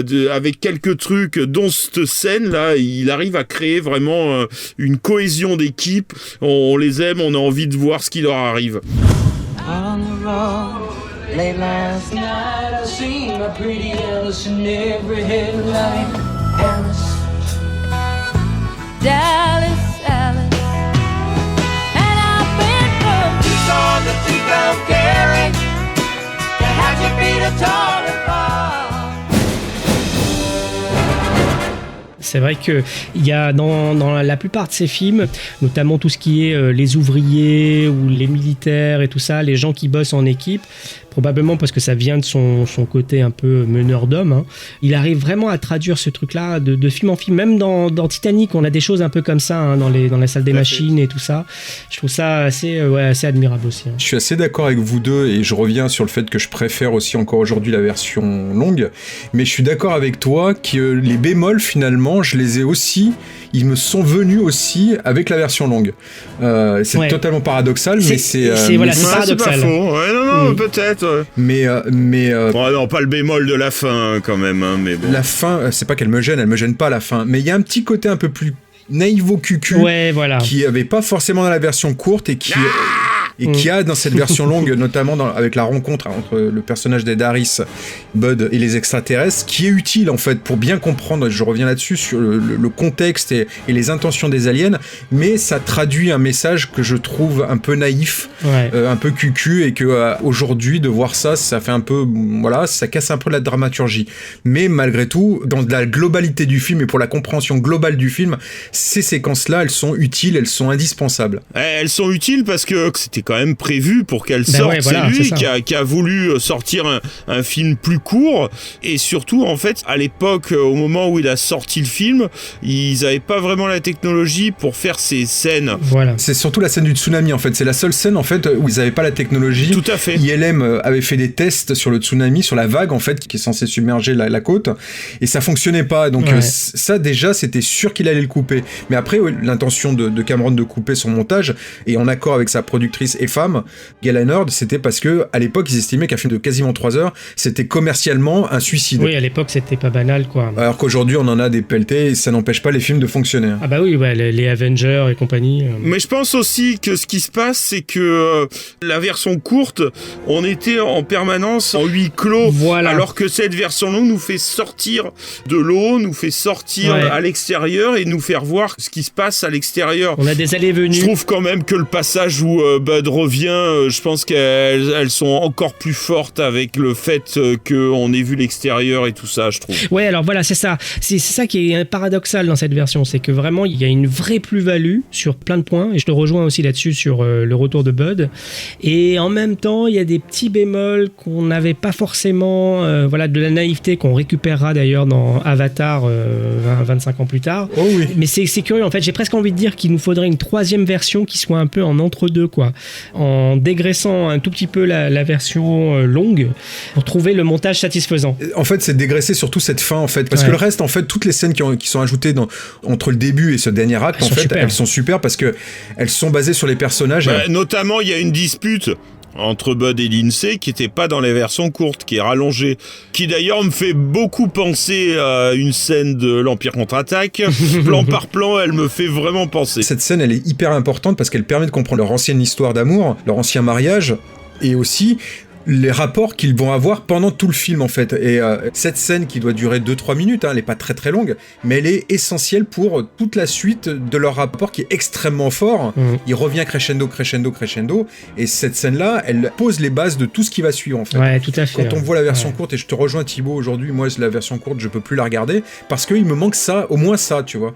Même si je suis d'accord avec toi Mick, je serai assez d'accord pour elle n'arrivera jamais, hein, bien sûr, cette version d'entre-deux. Ouais, non, bien sûr. Mais c'est vrai que garder toutes les scènes qu'il a remises dans la version longue jusqu'au dernier acte et enlever quelques petits trucs qui amènent, enfin en tout cas mes bémols. C'est sûr par contre que la version longue, c'est la version on va dire définitive du film, c'est celle qui se rapproche le plus du scénario de base, et s'il y en a une à visionner, c'est celle-là. C'est celle-là, ouais. De toute façon, comme je le disais précédemment, c'était le montage initial qu'il a lui-même voulu couper, mais c'était le montage qui était prévu à la base, c'est le premier cut, et finalement on a récupéré le premier cut qui était même validé par la Fox, hein. La Fox n'avait pas tiqué par rapport à ce premier cut, c'est lui qui a dit non mais on va couper pour les raisons que j'ai déjà citées, quoi. D'ailleurs Cameron a déjà plusieurs fois dit que la Fox l'a vraiment accompagné jusqu'au bout et que il est entièrement satisfait de la collaboration avec la Fox jusqu'au bout du film, parce que ça s'est très bien passé, quoi. Oui, on l'a dit, mais c'est vrai qu'ils ont pris plutôt des bonnes décisions, des moments un peu difficiles où ils auraient pu l'empêcher d'aller au bout de ses idées, et à chaque fois ils ont dit on fonce, quoi. Ils ont pris à chaque fois les bonnes décisions, quoi. Et même le semi-échec du film, finalement, au box-office, ça n'a pas entaché cette confiance, cette collaboration. Par la suite, il a toujours travaillé pour la Fox, quoi. Ouais. Il avait travaillé avant avec Aliens, et puis ensuite, il y aura True Lies, ensuite, il y aura Avatar, Titanic, voilà, tous ces films-là, il les a fait avec la Fox, quoi. C'est bien les seuls avec qui ont encore eu envie de travailler avec lui. Probablement aussi, ouais. Pas Titanic, c'est la Fox, mais Paramount aussi, parce que... Oui, c'est vrai. C'est l'association des deux gros. Ouais. Parce que la Fox n'était pas capable de financer un tel projet. C'est deux gros studios qui ont collaboré pour sortir un film comme Titanic. Et bon, ils l'ont pas regretté au final. Ça remet justement un truc en perspective, c'est que systématiquement, les films de Cameron, à partir d'Abyss en tout cas, ça va être à chaque fois des records de budget. Il y a Abyss qui fait partie des plus gros films de cette année-là. Terminator 2, c'était le plus gros budget de l'époque. Hein. C'était $100 millions si je dis pas de bêtises. Et puis après, True Lies, ça faisait partie des très gros budgets aussi de l'époque. Titanic a été le plus gros budget de son époque. Et Avatar aussi. À chaque fois, c'est l'escalade. Hein. Systématiquement, il a toujours... à la fois, il a de l'avance sur la technologie et tout ça, parce qu'il a vraiment toujours 3-4 trains d'avance sur tout le monde, sur les technologies... Ce qu'on n'a pas dit, hein, c'est qu'il a quand même une sorte de mise en scène qui est assez classique. C'est même presque plus classique que Spielberg. Mais la technologie qu'il emploie, c'est la technologie qui sort pour tout le monde 5-6 ans après, quoi, limite. Le seul équivalent que je vois, c'est Robert Zemeckis. Du fait d'avoir tout le temps de l'avance sur les effets spéciaux, sur les trucs comme ça, il y a toujours une sorte d'impression de sidération qu'on récupère. C'est-à-dire, finalement, quand on réfléchit, il n'y a pas beaucoup de films où on se retrouve avec des séquences où on se dit « Oh putain, je sais pas comment ils ont fait ça » ou alors c'est juste extraordinaire. 2001 ou Star Wars et tout ça, ça a dû être des films qui ont provoqué la sidération en leur temps. Et je trouve que notre génération, en tout cas, a connu cette sidération-là avec les films de Cameron. Par exemple, la séquence du pseudopode, c'était quand même du jamais vu à l'époque, et donc du coup tout le monde était là, mais moi le premier, hein, voilà comment ils ont fait ça. Oui, cette séquence est exceptionnelle, et c'est celle qui a donné cet engouement pour le film, qui a fait passer ce film à un niveau supérieur au niveau des effets spéciaux, etc. Et l'a mis en avant parce que c'était un précurseur au niveau effets spéciaux. Mais moi, ce qui me fait halluciner, c'est tous les autres qu'on ne voit pas. Qu'il y a ailleurs qu'on finalement on voit pas. Bah c'est vrai que quand même, hein, voilà, on en a déjà parlé en long en large, mais c'est vrai que les effets spéciaux sont incroyables. C'est-à-dire que les plateformes, les sous-marins, les trucs, quand tu vois toutes les miniatures qui sont conviées, alors certes avec des grands modèles. Ah ouais, il y a pas de miniature, hein, parce que 18 mètres. Oui, moi j'ai toujours cru que c'était du vrai, quoi. Ah ouais, non mais moi je me suis jamais posé la question. Voilà, c'est ça. Avant le podcast, quoi. Il faut être clair. Je me suis laissé embarquer à chaque fois. Pareil. En me disant bah oui, je sais bien que c'est pas vrai, mais je me suis jamais posé la question parce que c'était ça coulait tellement de sources, à part ce pseudopode qu'on voyait parce que c'était une prouesse technique. Ça, c'est voyant. C'est là que tu te rends compte que le pari de Cameron de faire un film hyper réaliste est quand même réussi, et même 30 ans plus tard, c'est encore difficile de faire la fine bouche devant le résultat, quoi. Ouais, il y a peut-être 3 scènes qui me font un peu tiquer.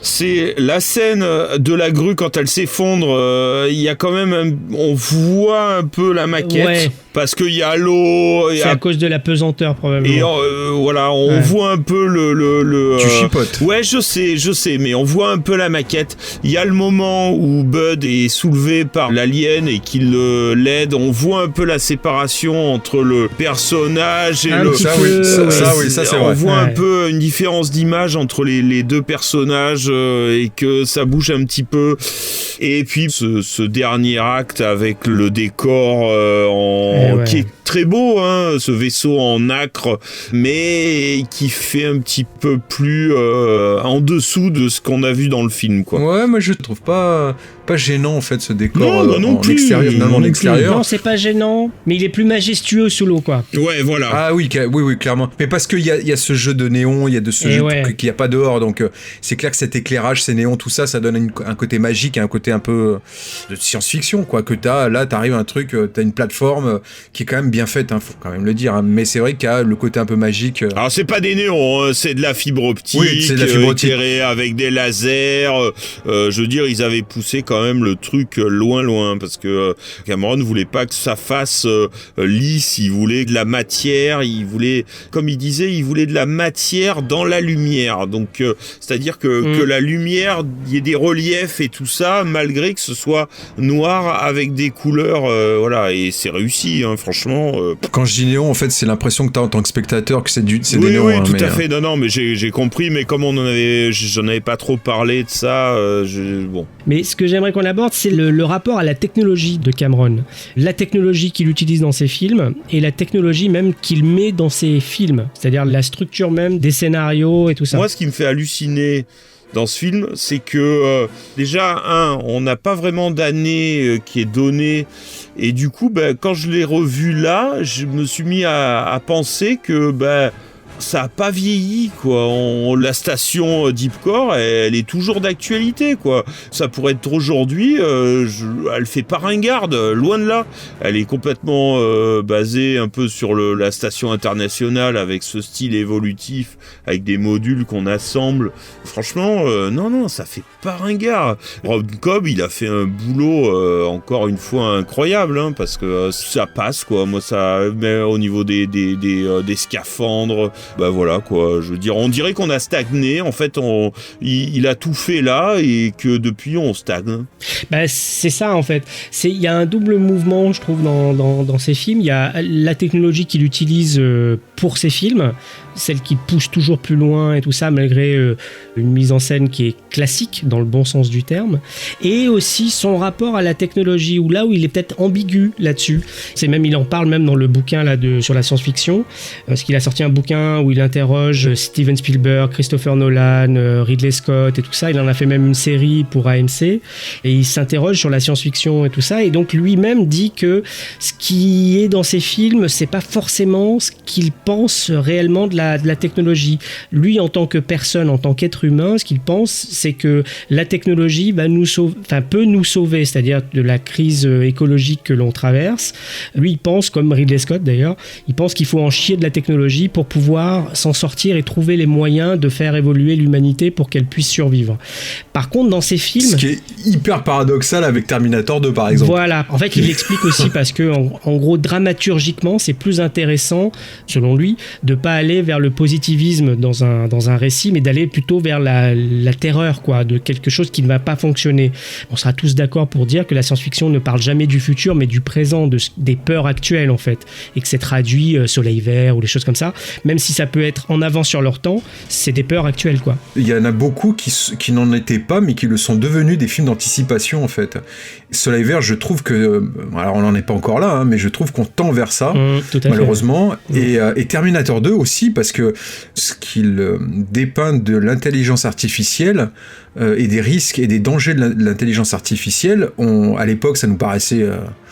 irréaliste, impensable, et finalement on se rend compte que c'est pas si c'est pas si faux que ça, et ça se rapproche plutôt de cette vision apocalyptico pessimiste qu'il a dans le film, qu'il n'avait pas dans la réalité, comme tu dis, mais en tout cas dans le film. Il y a un trait commun dans ces films, hein. Titanic, c'est l'ambition humaine qui court à sa perte, en fait, hein. Voilà, la démesure technologique humaine qui va couler. Skynet, c'est justement l'intelligence artificielle qui va suppléer à l'homme, etc.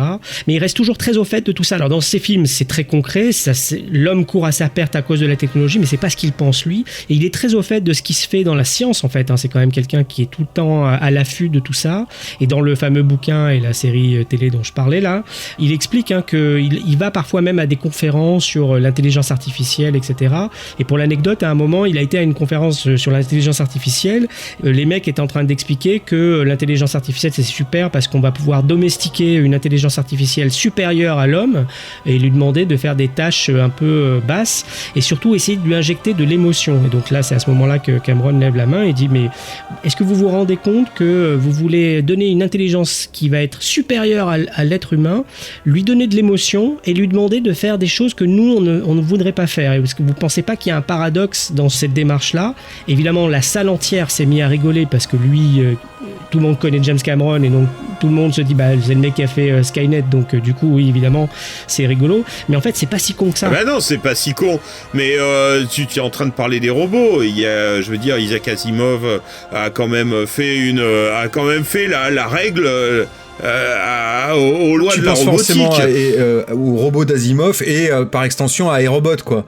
Avec la rébellion de ces robots à qui on demande de faire des tâches, ingrates, entre guillemets, avec les évolutions de ces robots, les upgrades de ces robots qui ont une émotion et qui vont se rebeller, quoi. Ça avait été déjà abordé dans les années 50-60 par Asimov, quoi. D'ailleurs, c'est quoi les lois de la robotique? Parce que pendant qu'on y est... je sais plus. Règle numéro 1, on ne parle pas du Fight Club. Ouais, c'est ça. Règle numéro 2. On ne parle pas du Fight Club. Alors, dernier petit truc, c'est James Cameron, c'est quelqu'un qui a fait plein de petits boulots, qui a été camionneur, qui a mis les mains dans le cambouis et tout ça. Il a une véritable affection, en fait, pour tout ce qui est monde ouvrier et tout ça. Apparemment, un de ses films favoris, c'est Norma Ray avec Sally Field, qui parle d'une femme qui est dans un syndicat et qui se met en grève et tout ça. Et ça, c'est quelque chose qu'il infuse dans ses films régulièrement. On en parlait, sur Aliens, sur Abyss. Et dans Abyss, il y a à la fois le sentiment de fraternité, mais il y a aussi on aurait pu avoir un scénario qui était comme il l'avait fait à la base, avec des scientifiques, quelque chose d'un peu hautain, mais finalement le fait de revenir sur des gens comme vous et moi, en fait, des travailleurs vraiment qui aiment le boulot bien fait, c'est un peu une constante qu'il partage avec Michael Mann, ça crée de l'immédiateté, il y a un rapport qui nous paraît moins... c'est pas comme dans Sphère par exemple, où on n'a que des scientifiques, on est un peu, on les voit, mais on n'a pas l'impression qu'on ressemble à ces gens-là. Ce qui n'est pas le cas de Abyss, ce qui n'est pas le cas de Aliens et des autres films qu'il a fait, y compris dans Avatar aussi. Non, là, on est vraiment ancré, il n'y a pas de jeu de mots, on est vraiment ancré dans la réalité. C'est des ouvriers du pétrole. Dès le départ, on les voit là, évoluer à l'intérieur de ce décor. Voilà, il est là en train de dire vire-moi ça c'est dégueu, on dirait ma chambre, on dirait mon appartement. Je veux dire, on rentre très très vite. Typiquement, Bud, c'est un peu le reflet de Cameron, quoi. Ouais. Le chef d'équipe qui est un peu directif, qui est un peu paternel. C'est intéressant parce qu'il y a toujours un personnage comme ça. En tout cas, quand il y a ces groupes-là, il y a toujours un chef. Et là, typiquement, Bud, c'est un peu le portrait de Cameron. Et l'histoire de Bud et Lindsay, c'est le reflet du divorce de Cameron avec Gale Heinard. Voilà, c'est là vraiment... On peut dire, en tout cas sur Abyss, que Bud, c'est une extension de Cameron, ouais, carrément. Quelque part, il a un peu tendance à étaler ses histoires d'amour, puisque finalement, Terminator serait la rencontre, Alien serait un peu une sorte de rivalité, oui, et de rivalité et de compromis, c'est-à-dire de vivre ensemble pour faire avancer quelque chose. Et le dernier, Abyss, serait une rupture, une rupture gentille, puisque finalement tout s'est bien fini et que ils sont restés en bon contact. Dans le film, finalement, on se doute à la fin quand même que c'est une fin. Ils se remettent ensemble, ce qui n'a pas été le cas de son histoire. On ne sait pas s'ils se remettent ensemble. En tout cas, ils passent à un niveau supérieur. Les liens se sont rapprochés. C'est pas forcément qu'ils se remettent ensemble. Oui, mais on sait pas. Il y a pour moi une des plus belles scènes du cinéma. On en a déjà parlé, mais une des plus belles scènes du cinéma, c'est la résurrection de Marie-Elisabeth Mastrantonio, quoi. Si vraiment on me demandait de choisir une dizaine de scènes pour dire quelles sont les 10 scènes marquantes pour toi du cinéma, de tout ce que tu as vu, je mettrais celle-là dedans, quoi. Il y a cette séquence-là, elle est vraiment... elle file des frissons. Le côté désespéré d'Ed Harris qui essaye de ressusciter son ex, etc. Et là, tu comprends tout l'amour qu'il a pour elle. Non, mais en plus, ça part de plus loin. Ça part à partir du moment où ils sont coincés tous les deux dans ce petit sous-marin et ils essayent de trouver une solution et puis qu'elle se noie. Elle le regarde. Putain, il est là et quand il hurle, quand elle se noie et puis ils partent là, il est là, il la porte. Putain, en plus, il l'a vraiment porté. Tu ressens vraiment tout ça, quoi. C'est exceptionnel. Ouais, c'est exceptionnel. C'est le climax de tout un groupe de séquences qui s'enchaînent comme ça. Après, c'est sûr, elle prend encore plus de poids quand tu la vois dans la continuité, mais même quand tu la regardes juste de manière isolée, elle est puissante quand même, parce que tu comprends toute la caractérisation, la backstory, tu la ressens, tu comprends l'amour désespéré, etc. Enfin, c'est vraiment... Elle est excellente, il n'y a pas photo.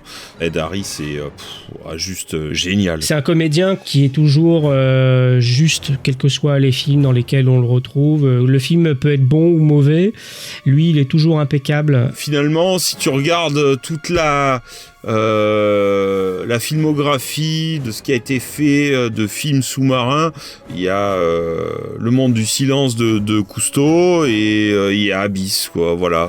Il y a eu tellement de choses qui ont été faites sur ce film Abyss. Je veux dire, au niveau communication, par exemple, le travail qui a été fait sur les casques, sur l'éclairage, sur la motorisation de certains systèmes pour filmer, la photographie sous-marine a fait un bond de géant grâce à ce film. Bien sûr. Après, c'est pareil, le film aussi, par rapport au Pseudopode aussi, il y a une sorte d'avant et après. Là, c'est vraiment un des premiers films avec, on va dire, Willow, qui va nous permettre de faire des choses impossibles à faire, qui vont donner donc à Cameron l'idée du T-1000, la fabrication du T-1000, et donc qui sera là le véritable palier aussi pour les effets spéciaux. En fait, c'est pas que ça va donner l'idée, c'est que ça va le conforter, parce que il avait déjà eu l'idée pendant le premier Terminator. Tout à fait. Et il voyait pas trop comment ça pouvait être fait. Et en faisant le Pseudopode, il s'est dit, on peut le faire, quoi. Ça peut être fait. Ouais. Alors qu'au départ, il savait pas trop si le Pseudopode allait marcher et tout ça, et à la fin, il a été séduit par ces outils-là. Et aussi, petite anecdote aussi, c'est le premier film où il y a eu une utilisation de Photoshop dans une version bêta. C'est le premier film Abyss à utiliser le logiciel bien connu de nos services. D'accord, pas mal. Malgré tout, aujourd'hui, quand on parle de Cameron, et j'en parlais au tout début, en fait, en préambule, de Cameron, on cite jamais Abyss, bizarrement. Alors jamais. Que et c'est pour ça qu'on a fait l'émission. C'est pour ça qu'on a fait l'émission, et je trouve que c'est assez injuste parce que, vous l'avez entendu, c'est un film qu'on aime beaucoup, et je pense que c'est un film qui mérite beaucoup plus de reconnaissance qu'il ne l'a aujourd'hui. C'est vrai qu'on retient toujours les autres films de Cameron qui sont quasiment tous excellents, mais celui-ci mérite aussi qu'on en parle, et c'est vrai qu'on n'en parle jamais. Et pareil pour son échec au box-office. Échec, c'est même pas un échec. Pour eux, ça reste un échec, et même si le film est rentré dans ses frais, c'est par rapport aux attentes, ça n'a pas été concluant. Mais aujourd'hui, en fait, oui, c'est Cameron, c'est Terminator, c'est Titanic, c'est Avatar, c'est un peu True Lies, et c'est jamais Abyss. Et c'est dommage, voilà. C'est un très grand film, c'est sûrement le plus personnel qu'il ait fait, de tout ce qu'il a fait, vraiment. Il y met son cœur, il parle d'une guerre nucléaire possible, de tout ce mauvais côté de l'humanité. Non, franchement, c'est vraiment un film qui mérite d'être mis en avant, d'être vu par toutes ces nouvelles générations, parce que vraiment c'est quand même un grand message de paix et voilà. Bon, je sais que je dégueule de bons sentiments, de bons sentiments, mais bon, c'est comme ça, voilà. Mais il y a un rapport. En fait, c'est un grand amoureux de la science-fiction. On l'a dit déjà en préambule, mais il y a un message ultra positif qu'on retrouve dans Rencontre du troisième type, parce que moi j'associe vraiment ces deux films. Je trouve qu'il y a vraiment pas de passerelle entre les deux. Bien sûr, l'histoire d'amour, le contact avec les extraterrestres, les montages successifs. En beaucoup moins mou. Même si j'adore les Rencontres du troisième type. Ouais, je sais. Il y a une similarité entre la rencontre entre Richard Dreyfuss et les extraterrestres et celle d'Ed Harris avec ces mêmes extraterrestres qui est flagrante, quoi. Donc forcément, et aussi sur tout le cheminement du personnage, il y a des passerelles. Je suis complètement d'accord. Ouais, on n'en a pas parlé d'ailleurs, mais est-ce que c'est vraiment des extraterrestres? Bah ouais, on sait pas. Est-ce que c'est... On sait pas vraiment, finalement. C'est ça qui est chouette, c'est ça qui est beau avec ce film, c'est qu'en fait, quand même, on sort de là avec encore quelques interrogations, en se disant, finalement, est-ce que c'est vraiment des extraterrestres? Est-ce que c'est est-ce que c'est des intraterrestres, comme ils le disent, qui sont là depuis des millions d'années sous l'eau? Ou est-ce que... On sait pas, on sait pas trop. Et c'est donc ça qui est il y a chouette. Quand même quelques interrogations, et ça... c'est ce qui fait la force aussi des films. C'est aussi, moi, ce que j'aime bien aussi dans pas mal de films des années 60, 70, 80, 90, même un peu début 2000, c'est que justement, il y a encore des choses qui sont pas explicites, Exactement. ce qui ce qui tend à disparaître aujourd'hui, où on décortique tout, où on montre un peu le passé des personnages, etc. On a besoin de tout surexpliquer. Et je trouve que c'est dommage, qu'on aime bien aussi avoir cette part d'imagination qu'on a aussi dans la littérature et qu'on peine à retrouver un peu au cinéma aussi aujourd'hui. Mais c'est aussi héritier, le positivisme de la science-fiction de Abyss. On voit les passerelles clairement avec Rencontre du troisième type, il en parle lui-même, hein. Mais aussi avec Le jour où la Terre s'arrêta de Robert Wise. C'est un peu le même truc, avec un message aussi un peu similaire, hein, voilà, dans le jour où la Terre s'arrêta. En gros, c'est des extraterrestres qui débarquent et qui expliquent un peu aux humains que on fait que des conneries avec le nucléaire à ce moment-là, et qu'il faut arrêter, il faut rétro-pédaler un peu sur ce qu'on est en train de fabriquer, sinon il y a une plus grosse menace qui va nous tomber dessus. Là, c'est matérialisé par la menace extraterrestre, mais c'est en gros nous-mêmes, hein, la menace nucléaire, et aujourd'hui la menace écologique, quoi. C'est ça.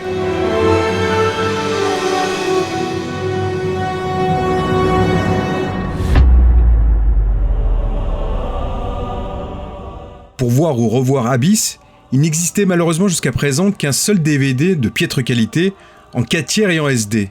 On a attendu longtemps la fameuse remasterisation du film en 4K par Cameron, qui est enfin arrivée début 2024. On a enfin la confirmation qu'un Blu-ray va sortir enfin le 24 avril 2024. Et on peut imaginer que, dans la foulée, le film sera aussi dispo en VOD et SVOD. Eh bien, nous arrivons donc à la fin de tout ce long épisode à propos de Abyss. On espère qu'on vous a donné envie de le voir, de le revoir, de le découvrir ou de le redécouvrir, et qu'on vous a surtout transmis tout l'amour qu'on a pour ce film. Et nous vous retrouvons pour un prochain épisode très bientôt. Vous pouvez d'ici là nous retrouver sur notre site internet retouralécran.fr, ainsi que sur YouTube et sur toutes les meilleures plateformes de podcast. Et nous vous disons à très vite pour la suite de nos aventures. Au revoir Max. Salut, à bientôt. Et au revoir Thibaut. Ciao, on vous fait la bise. À bientôt. Si je devais résumer ma vie aujourd'hui avec vous, je dirais que c'est d'abord des rencontres. C'est vrai que je ne vis que pour le cinéma. Pour être aimé, il faut être aimable. Vous voulez un chocolat? C'était pas ma guerre. Back and full force. Quelle est votre devise? Je m'appelle Bond. James Bond. Vous délirez totalement là. C'est ça qui permet de voyager à travers le temps. La vie a plus d'imagination que nous. J'espère que je ne vous apprends rien. Vous êtes un mélancolique. Mélancolique, mon cul.